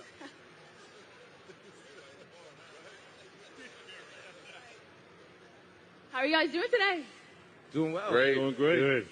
Excited to discuss this film, After Jackie. I think what's so important about this film is the fact that we don't know what we don't know. And many of us don't understand or know what happened after Jackie. I think we hear about Jackie Robinson and we just think he broke the color barrier and that's it. Right? That's the end of racism in baseball and that is where it ended. But in reality, Jackie was not the end, but he was the beginning. The beginning that opened the door so that other black baseball players could walk through it, but they faced their own struggles with inequality when they did walk through. So Andre, I got to ask you though, it's been 75 years since Jackie Robinson integrated Major League Baseball. Why now did you decide to make this film? And why did you decide to just center it around Bill White, Bob Gibson, and Curt? Well, first of all, thanks for having me. And it's a really great question because there's a group of unsung heroes that just have never gotten their due. And as a filmmaker, I take it upon myself as a personal mission to give them their due. It's almost like this beautiful museum we have with a curator finding an artifact that nobody has ever seen, but putting it in a museum and putting it on display for everybody to be able to see. Because After Jackie really has two meanings. It's really the Jackie Robinson after the one that we know, who integrated baseball, this civil rights leader that we've never really heard much about. But then also the guys that he helped support, that he was an advocate of, who he helped usher in. And, you know, and it's not dissimilar to BC and AD, right? There's sort of a life in American history that was before Jackie Robinson and life that was right after Jackie Robinson. So it was an appropriate story to tell, regardless of the 75th anniversary, regardless of the opening of the museum, but an even more special and beautiful event to be able to coincide with both of those milestones in American history. And we have him to thank for the legacy of us being able to sit here today. We absolutely have Jackie Robinson to thank for all of us being here on this stage. But when we specifically were able to hear the stories of Bill White, Curt Flood, and Bob Gibson, three players that really had a big impact, not just on baseball, but as sports as a whole, through their athleticism, but as well as through a lot of good trouble. And when you think about the things that they were able to accomplish, why was it so important to also be able to tell their stories? Well, you know, Jamal will kind of attest to this, working with Uninterrupted, working with LeBron James, Maverick Carter, with Jamal, with Phil Byron, Jackson Newsmith, with all of the team from Spring Hill, where the motto is really more than an athlete. And really, with Jackie Robinson, we see an athlete first and then someone in retirement who became an activist.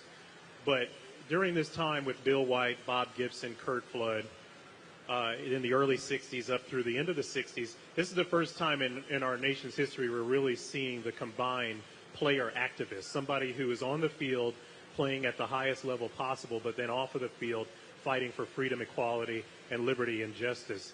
That's the birth of that era. Probably the most prominent one is Muhammad Ali.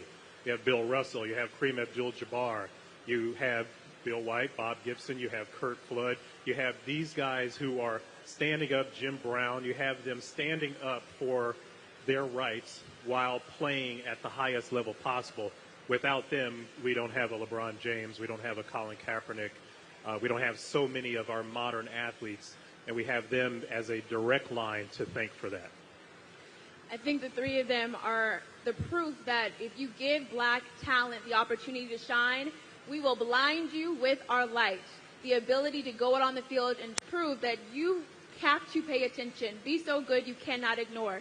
And I think in this film, when talked about Jackie Robinson, he got to the point where he could not ignore anymore the mistreatment. He couldn't ignore the inequality that he was facing, he started mouthing off. And to your point, talking about being more than an athlete, he knew that that was what he was, and he didn't want to be the symbol anymore to just shut up and play. And Jamal, I want to talk to you because when it comes to uninterrupted.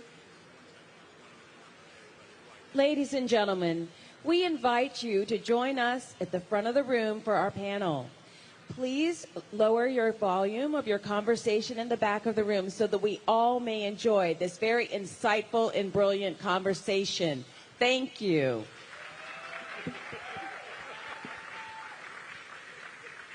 All right. Well, Jamal, back to the question where we talked about Jackie refusing to just shut up and play. And when you think about to uninterrupted, the trademark that now has been put out there was shut up and dribble. Those 4 words can no longer be used to reduce athletes to just entertainers. And uninterrupted, being more involved with baseball, why was it so important to have this partnership with the Jackie Robinson Foundation and be involved in this film? Well, I think you said it. I think it's about, Jackie being the role model and being, the beginning of this movement. And I think obviously it opens the door for folks like LeBron to do that. But we're just so excited to be here and be partners with the foundation. This is the second collaboration we've had with the foundation, and it's just a beautiful, beautiful place. So for us, I think the whole shut up and dribble, shut up and play, I mean, it's the ethos of what we're building. Obviously, it's about being more than just an athlete. Athletes like yourself that are also journalists and here running this panel.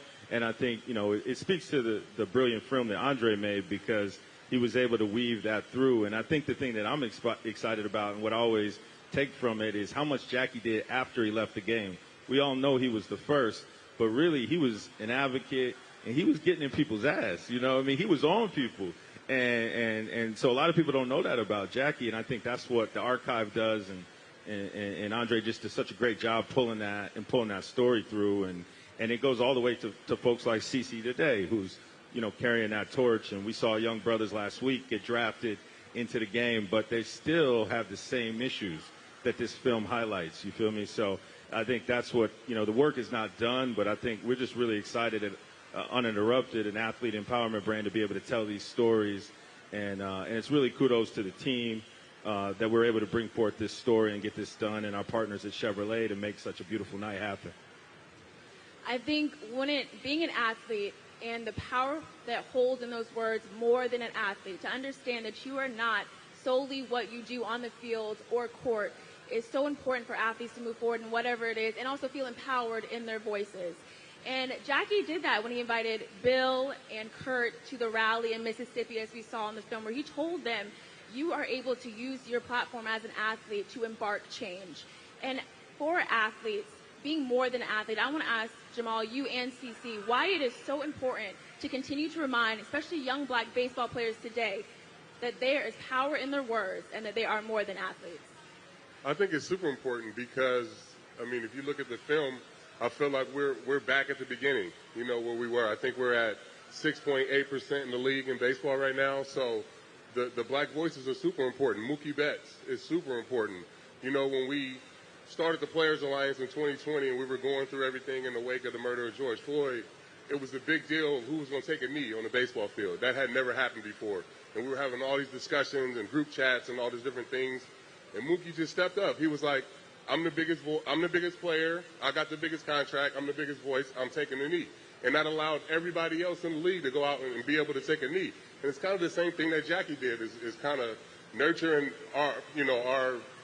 ourselves to be able to go out and be activists and stand up with each other and stand up for each other. Same thing, Jackie inviting those guys down to Jackson, Mississippi. It's the same thing. So all of those things are still relevant today. So it's super important for us to be up here talking about these things, for the Players Alliance to be active, and for us as me as a retired player and the current players to make sure that we're super active in our communities and make sure that kids are getting the opportunities to play baseball.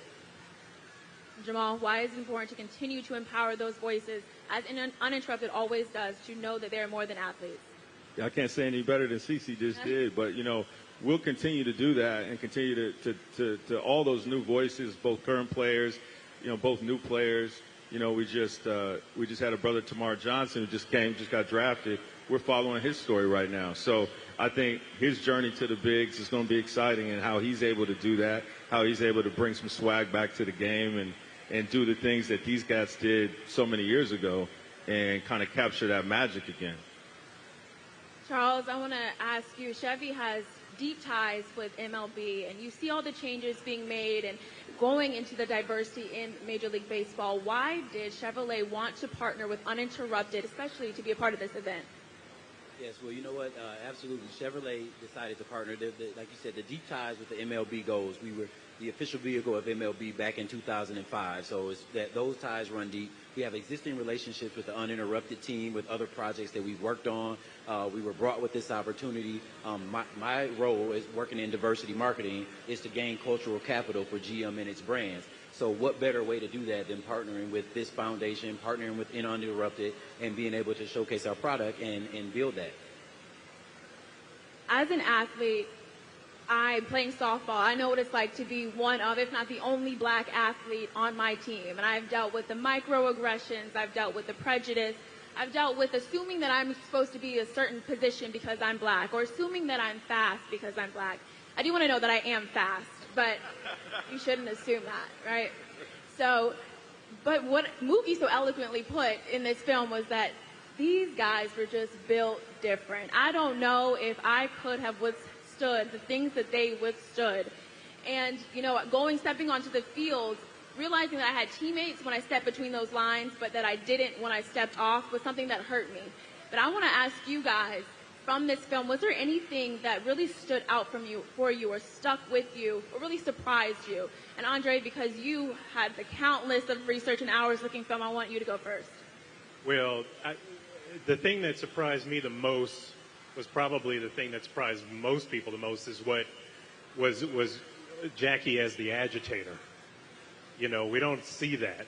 I made a movie last year called The One and Only Dick Gregory about the late, great comedian who was a self-described agitator. That's what his own moniker was. But when you think of Jackie Robinson, it's like the way that it's described, Jackie breaking the color barrier, it's like a good, bowl of oatmeal. There's no deviation from something that's very like American traditional, and it's like that's sort of it. But the truth of the matter is that you touched upon something earlier that he ruffled a lot of feathers. By the time that he left the game, he was among the most hated men in baseball that we talked about. That was a surprise to me, and it was because he was designed at the outset to be the guy that could hold his tongue, could stand his ground and just sort of stay away from trouble, not respond. But by the time he got into the third or fourth season, it's like I got to say something. These guys are beating me up. They're yelling at me. They're doing this sort of stuff, and we never see that side of him. And so it was an eye opener for me, and it was an eye opener for my whole team. But it was also like there can be a whole movie just about this, just about that version of Jackie Robinson. And he spent more of his life being that activist than he did being that player. And thank God to the museum, thank God to Della Britton and the whole team at Jackie Robinson Foundation of being able to highlight what Jackie's life was like after his time in baseball, because the world really needs to know. Absolutely. Jesus, was there anything that surprised you? Well, I think a lot of times when you watch Major League Baseball, when they recognize Jackie Robinson, it's kind of like, yo, racism's done. Right. Like, he fixed it. And we didn't realize all this happened after Jackie Robinson. People were still dealing with these issues. And these are still issues we're still kind of dealing with today. Like, my guy CeCe, like, Boston. When you go there, you know what it's like, my guy. These are issues that have not been resolved, and they're also not brought up that often in Major League Baseball. And then also, as a black person watching baseball, it resonates differently. Because I'm watching that, I'm like, yo, we're still dealing with that. Like, he was like one of the top players in his field, and he still had to deal with racism outside the stadium. Like, we also have to deal with that in this day and age. And then also the fact that you don't know that many black people that watch baseball. It's like my guy Clinton Yates over there. I met, and that's my guy. We're talking, and he introduced me to his friend, and I'm like, okay, now I know 9 black people that watch baseball. Like, we're very rare. No, the exact number. Exactly. But it brings light to something people have not been shown in the past. We just kind of got this image of Jackie Robinson as like this soft, lovable character, and he fixed racism. Like you said, he's an agitator. He had to fight for more. he moved the bar a little bit, but then he saw there was more ground he had to cover. So exposing that to a generation that doesn't know about that, and even my generation, I didn't know. I learned so much in this movie just a while ago. And it's just like we constantly have to keep doing that, because if we don't tell our stories, who's going to tell them? We don't tell our stories, who will? Jamal, I want to ask you, was there anything that surprised you or stuck with you from this film?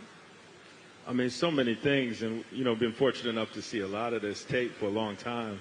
But I think, you know, look, I think the stories of allyship are cool in this, too, with the Cardinals and what happened in spring training. I think, you know, seeing that story and how that team came together and changed it, when you literally had brothers that couldn't stay in the same hotel with their teammates, you know what I mean? And I think that's really where it comes together, because, and C could probably speak to this better than anyone, it's like that clubhouse is a lot of different people, you know, from all different countries and different communities. And so, you know, I think that was cool to see that come together, and obviously that being just a hell of a team. So that all made sense to me. But I think everybody hit on the beauty of the archive and what we were able to get, and just the interviews from some of these brothers that are no longer with us.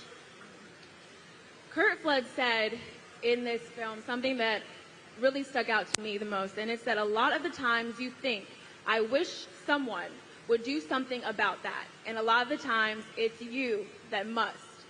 And Cece, that brings me to you, because through your storied career and everything that you've been able to accomplish, now being the vice president for the Players Alliance, whose mission is to address baseball's systemic barriers to equity and inclusion by creating pathways to opportunities on and off the field for Black talent.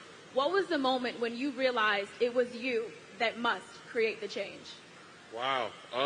I think pretty early, to be honest, because, you know, I got a chance to meet Dave Stewart when I was 9 years old, and that kind of changed my life.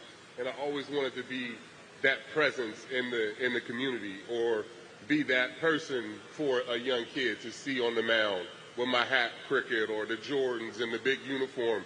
Like, I always wanted to stay true to myself, to make sure that I'm representing who I am, so that somebody in the hood where I grew up can look at me and be like, oh, I can do that. Oh, like, because I had to have that vision, you know. And before it was Dave Stewart guy was Bob Gibson, and the line just keeps going back all the way to Black Aces, you know what I mean? So the history and how close we all are as Black baseball players is just one degree of separation. It's incredible how close we all are. So for me, it's just super important to make sure that I continue to keep that legacy alive, and make sure that I continue to make that legacy for the younger players, the Dom Smith, the J.P. Crawford, what they do in L.A. with Baseball Generations. These guys are light years ahead of what I was doing in my career. So it's great to see it, but I think I always knew, you know, it was my responsibility to make sure that kids that look like me had something to look up to.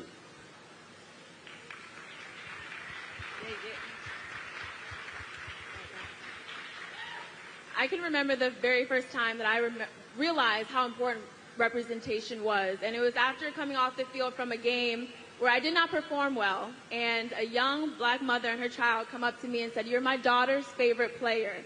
And I'm thinking, nah, you must have got the wrong person. I did not have a good game. And she said, "No, my daughter has never seen someone playing at this level, and you will now forever be her first and favorite professional softball player." And but I think to that point all it mattered was that we showed up. It didn't necessarily matter how we performed. It mattered that we were there. And I want to ask you one more time, Cece, what was it like to be able to watch Bob Gibson, an ace, someone who has the power, the strikeouts, very much like you? How did that impact your career? It was a huge impact on my career. My grandfather was a huge Bob Gibson fan.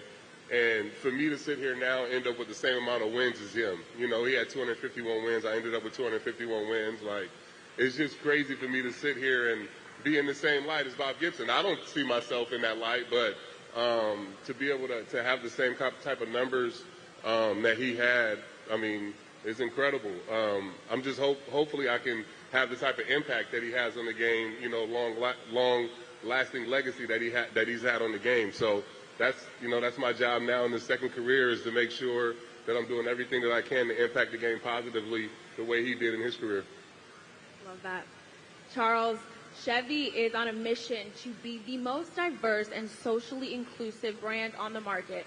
What is Chevy doing right now to impact communities that are diverse? Well, my sole job is to make sure that happens and to ensure that there's a consistency when we focus on the community. There are a number of programs that Chevrolet is responsible for that runs through our team. One in particular that's near and dear to my heart is the Chevrolet Discover the Unexpected program, where we focus on HBCU students and providing internships. Just yesterday, one of our interns just bumped into him here at the event yesterday. That was phenomenal. This program has been around for 6 years. We've donated, no, I don't want to say donated, we awarded more than $600,000 to these students for scholarships, for stipends, and you know, they create content. We ensure that their experiences are meaningful, and we look to create a pipeline for them to gain employment after school. So in addition to that, like, there are a number of programs, like, you know, being involved in this itself is another way that we try to endear ourselves to the community, and understanding the sustainability part of it. It's not just showing up. Yeah, you can't sell a car and truck without, you know, building that equity, and we feel that Chevrolet overall is doing that, and I think it's my job to ensure that they continue to do that, and that I'm bringing opportunities like this in front of the people that matter. We continue to move the needle forward. Jesus, I got to ask you, I've seen you, and I hear you're a Yankees fan. You know, 27 rings, live and die. I literally went across the street from the original Yankee Stadium. I know nothing about baseball. I just go with my heart. Oh, I love that. Well, I've seen you wear the 5950 New Era hat, which is actually the official baseball cap for Major League Baseball. And when we think to hip-hop and black culture, baseball has been at the center of it for a very long time, and people forget that. We can't look at a hip-hop video without seeing the 5950 New Era hat. So talk to me about how it is that we can continue to move the needle forward with representation, getting baseball back into the black culture the way NFL and the NBA is. Oh, absolutely. I mean, like, even growing up in New York, I remember I would see people with Yankee caps, or I'd see people with Boston caps. I'm like, you have on a Boston cap in New York? And they're like, yeah, I'm a Blood. And I was like, oh, that has nothing to do with baseball. I'm sorry. But so it's just kind of like, it's part of our culture, but we're not part of baseball. And then you'd have young players, they get in trouble for tilting their cap or wearing a chain or, you know, dropping the bat. And you're like, yo, this makes the game fun. This makes me want to watch the game. I don't want to be old and stodgy. And for a long time, we tried to work with the MLB, and they kind of pushed back. They were like, you're a little too urban, a little too hip-hop. And now you go to a Yankee game, and before the Yankee game starts, for 2 minutes, they're just playing that Mobb Deep Shook Ones instrumental. And every white person, hey, CC, I see you. Everybody knows that song. That song is no longer a black song. That is a generational song. I got my white homies, they're bobbing their heads. They know all the words. And it's so ingrained into baseball now. You see Mookie Betts. You got all these players, and they just got that swag in them. And when they come up to the plate and they got that swag, you're tuned in.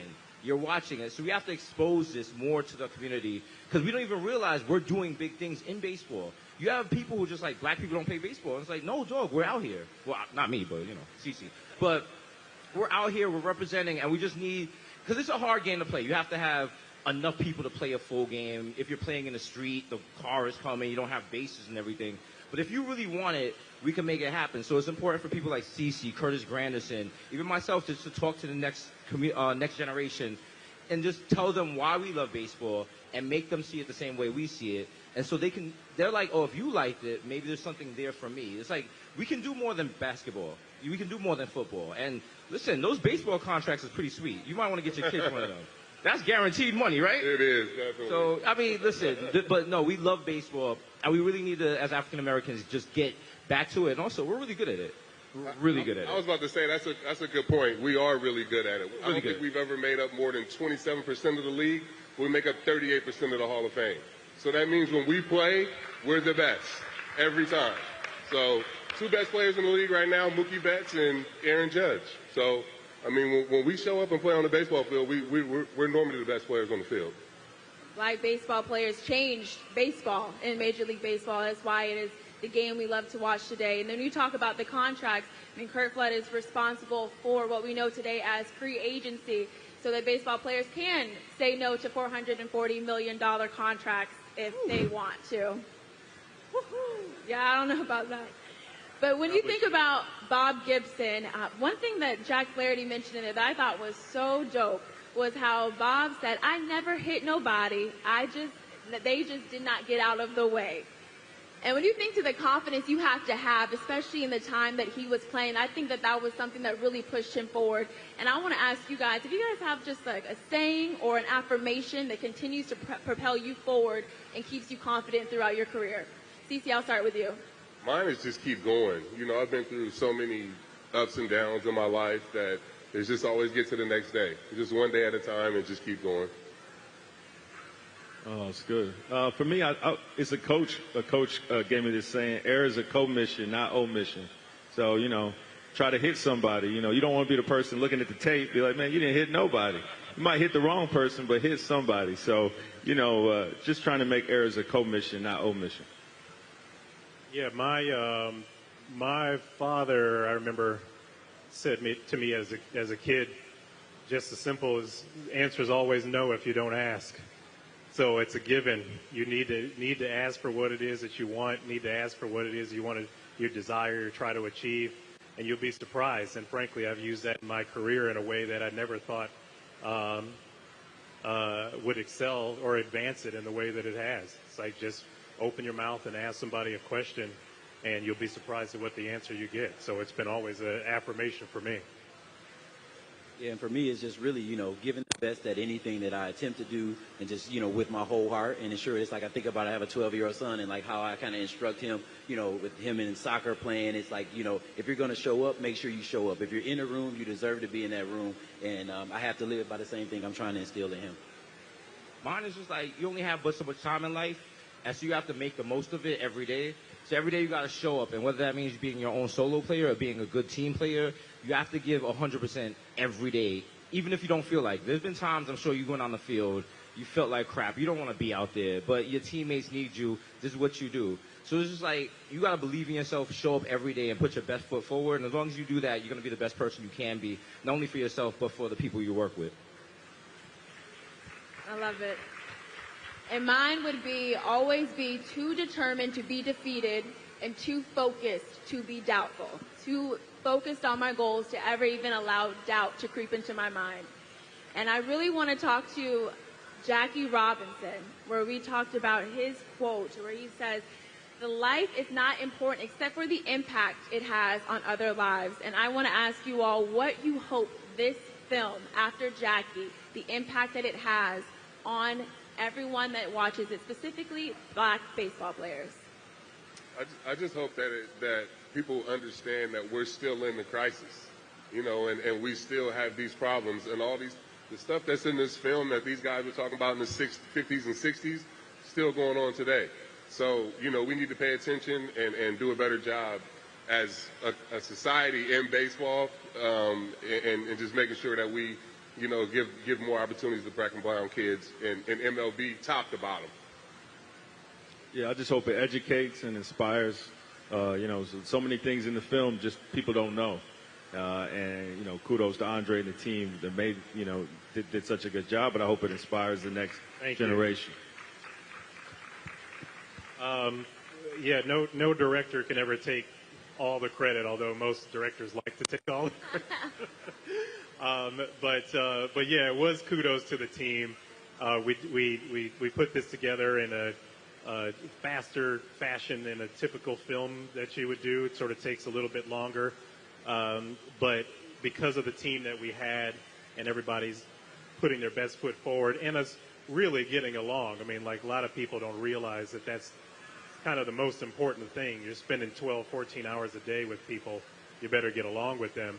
And part of that camaraderie is what made it possible for us to get to the film that we're all quite proud of. And I think the thing that I want and have always wanted people to take away from not only this film but my work is that you can do more. That just if you do your part in sort of the big equation, you don't have to be Jackie Robinson. You don't have to be the first or the biggest or the loudest voice in the room, but you can do a little part in any section, any organization, any job, any business, any sport, wherever you are, and that will add to part of the whole and make change in this world that we ultimately need. So we have Jackie to thank as our leader, but at the end of the day, Bill White, Bob Gibson, Curt Flood, they all did their part. They all did their part of the whole to turn this into something that we can all be proud of at the end of the day. And from my end, what really resonated and stood out to me was just the management aspect of it, like how long it still took to have black managers, in the league. And it's still a problem to this day, not only in baseball, but across, many of the major sports. And for that matter, even in corporate America, so, that leadership role, really, focusing on what that opportunity is and that you can make it happen. But, I think that there's still a ways to go. And I know that the folks on the panel have already mentioned that, but, just how far we've come, we still have a long way to go. Absolutely. I think what I want people to take away from this movie is, like, hopefully when it ends, you pull out your phone, you go on Wikipedia, you Google the people that were in this, and you learn more. Like, this movie is not going to teach you everything about Jackie Robinson, but it should start the spark in your head that makes you want to learn more. And if you learn more, you're going to do more and teach more people about these people that led the way for us and leading the way for more black players. And hopefully this leads to, like, a new generation of black players, because right now we got nowhere to go but up. So, maybe there's a little girl somewhere, and she doesn't have that backbone in her that I could face the opposition. I could face, like, the racial stuff on the field. And maybe this movie will push her and be like, yo, you can face that. If he went through this, you could do that. So maybe if that's the takeaway from this, that's all I want right there. Like, maybe it will help at least one person become a professional athlete. Showing that the power in your voice and being an advocate can truly create the change that we want to see in this world. Jackie Robinson did that until his death, even up to 2 weeks, as explained in the video. Prior to him dying, he was advocating for black athletes, black people in the sport of baseball, wanting to see a black manager on the sidelines. And results of Jackie's advocacy, we have now black broadcasters, we have black faces in the office, we have black coaches, black managers. And to me, what I really think I take from this movie, from After Jackie, is a reminder from what the late, great James Baldwin said, where we cannot always, everything we face will not always get changed, but we cannot change anything until it is first faced. And so I hope everyone in this room, especially everyone on this panel, continues to face the challenges we have in baseball and to continue to create change. Thank you so much for being a part of this panel and watching this film.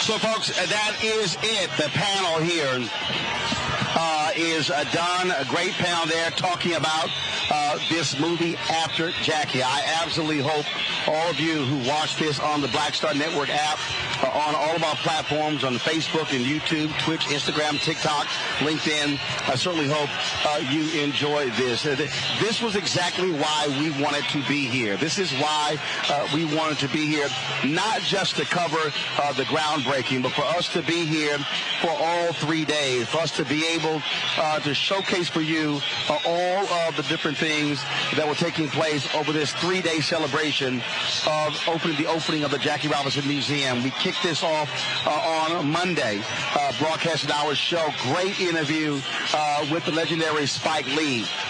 And so that was amazing. Then, of course, on yesterday, we had the ribbon-cutting ceremony hosted by Robin Roberts of Good Morning America. Then, of course, they cut the ribbon, and then so many people got in to go in and see the museum. And then, of course, we interviewed such luminaries as journalist Howard Bryan, Billie Jean King, Bill Rhoden, former Attorney General Eric Holder, talking to Osani Pratt's National Urban League. And then, of course, hearing from so many others that was so important. And then, of course, we got a chance to broadcast from inside of the museum, the first media outlet allowed to broadcast from inside of the Jackie Robinson Museum. And so we greatly appreciate that. We greatly appreciate that as well. And so, folks, it has been an extraordinary 3 days. I really hope all of you got to learn a lot about Jackie Robinson that you did not know, that you were not aware of, where you now have a better understanding of who he is. And this coverage, y'all, this is why black-owned media matters. This is why we do what we do. If you were watching that documentary, you heard them talk about Wendell Smith, the legendary sports writer for the Pittsburgh Courier, and how he used the pen to write about the wrongs in white Major League Baseball locking out African Americans. And it was Sam Lacey as well with the Afro-American. Sam Lacey with his reporting and what they were able to accomplish. Folks, that is the history of black-owned media. When we didn't get to this place on our own. It was the Pittsburgh Courier. It was the Afro-American. It was the Chicago Defender. It was the Atlanta Daily World. It was all of these black newspapers all across the country. Then evolved into black-owned radio, and then black-owned television. And now we're operating now with the black digital spaces. And, again, there are a lot of people. I love these people who talk about their new media and they're covering all these different things. But the reality is our story is not just about hair and beauty and entertainment and sports. It's not just about reparations, not just about voting suppression. We are a deep, broad, complex people. And so we must ensure that we are on the scene covering these things, telling these sports stories, speaking to these issues, and bringing folks voices they ordinarily will not hear. That's why we wanted to be here. That's why we are here. And so the beauty of owning is you don't have to ask permission. The beauty of owning is you don't have to ask someone, hey, can we please come here and do this? No, the beauty of owning is that we said, yes, we are here, bringing our cameras here, bringing our lights and our switchers and our audio board and all those things. And so, yes, this whole thing, y'all, this week is about $5,000. I'm just letting you know what it costs in terms of travel, what it costs for crew, hotel costs, per diem. And so that's why your support absolutely matters. And so what we're trying to do is we're waiting to talk to Della Robinson, who leads the Jackie Robinson Foundation, to close this out. So we want to talk with her. And so she's buzzing around here. She's talking to her sponsors and things along those lines. And so we're looking for her right now, and then we can get her. And so that's what we're waiting on as we speak. And so, hey, Deshaun, see if you can go get Della Robinson with the Jackie Robinson Foundation. I think for her to close it out. Go find Della.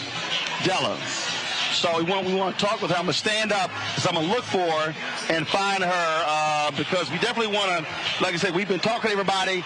She's been out and about talking, doing her thing. And so we want to chat with her to close this out. And so I know she's in the room. But there's been, but that's how I want to close this thing out with, to talk with her, to get her thoughts and perspectives on all of this. And so, again, absolutely fantastic last 3 days, folks. I really hope y'all enjoyed it. I really hope y'all were able to really take in all that we were talking about. And so Mark, I'm trying to find Della. Huh? Somebody else was just asking me where she was. Yeah, so hopefully she's still here. Yes, I want to close this out with her. So we're trying to find her right now as we speak, y'all. And so, again, this is an absolutely fabulous museum. I really hope y'all come here and visit it. I hope you check it out. I hope you're able to see it. If I can't find her, you want one of the grandchildren? Sure, that's fine. And so we're looking for her, and what we're trying to do is we're going to pull one of the grandchildren of Jackie Robinson over and chat with them to get their thoughts and perspective on all of this. And so that's what we're working on, y'all. So y'all are seeing what happens with live television. These things happen. These things happen, y'all. And so we're sitting here waiting to chat with one of them. But like I said, folks, this is why we do what we do. To be able to share these stories, to tell these stories. This is just so important for us to do so. And so that's why we wanted to be here. And so that's the deal. And so it's so many, and so much about our history that is critically important that we're always trying to share and tell with folks, and that's why these things matter. This here's one of the granddaughters of Jackie Robinson, and so we're going to sit here. Huh? Ayo Robinson. Okay, come on. And so we're going to sit here and just say a couple of words with her. All right, so pop those on. Just let everybody know who you are. Am I talking to you or anyone else? No, just looking at me. Just talk right there in the headset. All right. All right, just let everybody know your name and who you are. My name is Ayo Robinson, and I am David Robinson's daughter. I am one of the grandchildren of Jack and Rachel. Gotcha. And so just share with the folks who are watching, those who are listening, what it feels like to actually watch this vision of Rachel Robinson come to fruition, and that is the Jack Robinson Museum.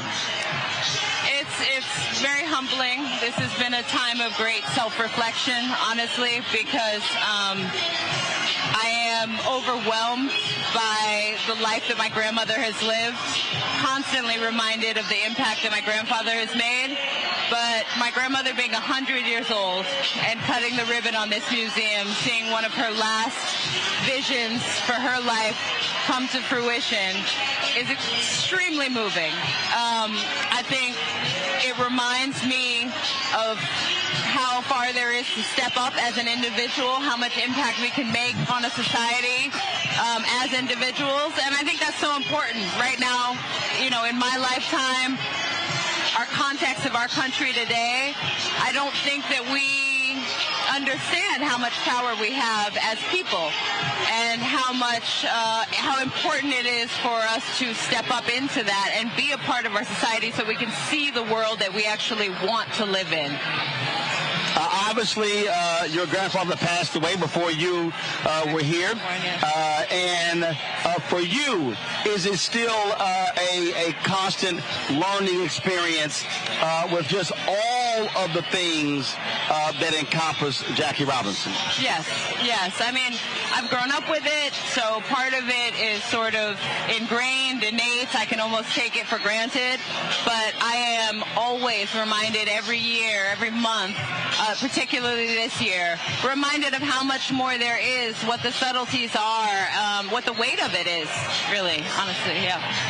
Well, it was so interesting for me watching that documentary. And again, I read his book. I've read other books. I've seen other documentaries, other movies as well. And yeah, it's even for me, as somebody who loves history, it still is always that, oh, I didn't know that. Right. Oh, that was cool. Oh, wow. I didn't realize that. Yeah.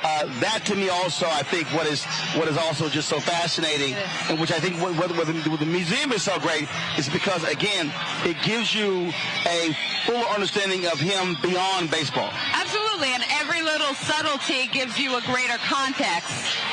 So it really does make it more understandable and more personal, I think, when you learn those details and you learn the nuances, and it's not just the sort of picture fairy tale that we hear. I mean, in this film, they talked about how we can very easily think, well, Jackie Robinson came along and he broke the color barrier and everything was great after that. But when we realize what struggle still remains and we get introduced to these people, historical figures who are still a part of our modern day fabric, and you get to know what they went through after this supposed change in the world, you realize that, you know, it's not all just roses after a certain thing. There's still a gradual struggle that takes place, and we're all actually a part of that struggle.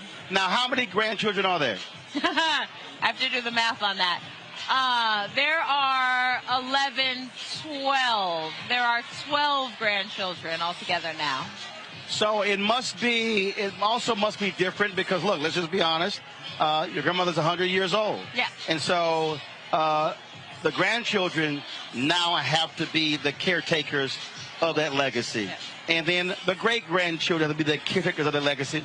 Because at the end of the day, that's who, more than anyone else, who is going to be most responsible for it. So, y'all prepared? We're getting there, yes.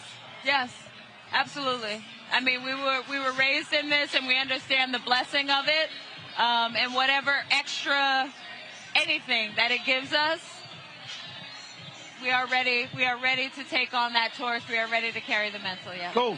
Yeah. All right, then. Well, look, we certainly appreciate it, and we have had a fabulous time being here, and glad to see y'all. Absolutely. I appreciate it. All Thanks right, for fun. well, take I care. appreciate it. Again, folks, I said you're good. You take it off, you're good. So again, folks, it has been an extraordinary moment to be here for the last several days since Monday. 5 years ago, we were here when they broke ground on this museum. 5 years ago, COVID hit in 2020. They thought they would be done with it before 2020. That wasn't the case.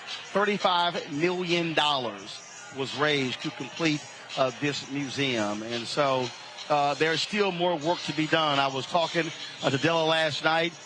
They're looking for a communications chief. They're looking for somebody to handle development, to raise money for the foundation. There's more work to be done because it's not just this museum. They have their Jackie Robinson scholars, the educational dollars that they also raise. And so there's so much. And I said this, and I really do believe this. I really do believe that Major League Baseball should make a donation of $100 million to this foundation. Not only in honor of the 100th birthday of Rachel Robinson, but Major League Baseball should make sure that this foundation has the resources it needs in perpetuity. And they've done things so far. They were certainly one of the donors of this museum. They were not the largest donor. They should have been. But I absolutely believe that Major League Baseball should make a $100 million donation to the Jack Robinson Foundation to ensure that his legacy is always remembered. This foundation is going to be the caretaker of that legacy. They have this museum. That needs to happen. And so I would certainly hope Rob Manfred, the commissioner of Major League Baseball, and these owners will understand that. It's one thing is to recognize him every single year on Jackie Robinson Day, which is April 15th, where all the teams in Major League Baseball wear the number 42 jersey. And last week when they had the celebrations taking place at Major League Baseball All-Star Game in Los Angeles, home of the Dodgers, that's all great as well. But if you are committed to that legacy, then you will commit your resources to that legacy. And so I believe it absolutely should happen, and we hope it would happen. We want to thank all of you for joining us over the last 3 days as we have covered the opening of the Jackie Robinson Museum. We appreciate those of you who have watched, who shared our videos, who've listened to our audio podcast. We appreciate all of that. This is why black-owned media exists. This is precisely why we are here. This is why we do what we do, because this is all about our culture. This is about being able to tell our story. You have heard me say this multiple times. The nation's first black newspaper was Freedom's Journal, and they wrote in their lead editorial, the third paragraph, on March 16, 1827, we wish to plead our own cause Too long have others spoken for us. That, to me, folks, is what's so important. That, to me, is what matters the most. We wish to plead our own cause. Too long have others spoken for us. Let's be perfectly clear. They were here yesterday for the ribbon cutting. But ESPN is not here. ABC is not here. NBC, CBS, Fox, CNN, MSNBC, they are not here. Other black-owned media, they are not here. We are here. And this is why we do what we do. And so we want you to stand with us, to support us with your dollars, to support us with your resources. Of course, cash, you can check our money orders to P.O. Box 57196, Washington, D.C., 20037-0196. Our Cash App is $RM Unfiltered. Our PayPal is R Martin Unfiltered. Our Venmo is RM Unfiltered. Our Zelle is RolandS.Martin.com. Folks, that is it. I'll be back in studio on tomorrow. Be there on Friday as well. We want to thank you so much for everything, for all that you have done. Folks, that is it as we close out our coverage of the opening of the Jackie Robinson Museum here in New York City. Thank you so very much. I'll see you guys tomorrow from Washington, D.C. As we always do, we end our show the way I do it. Holla!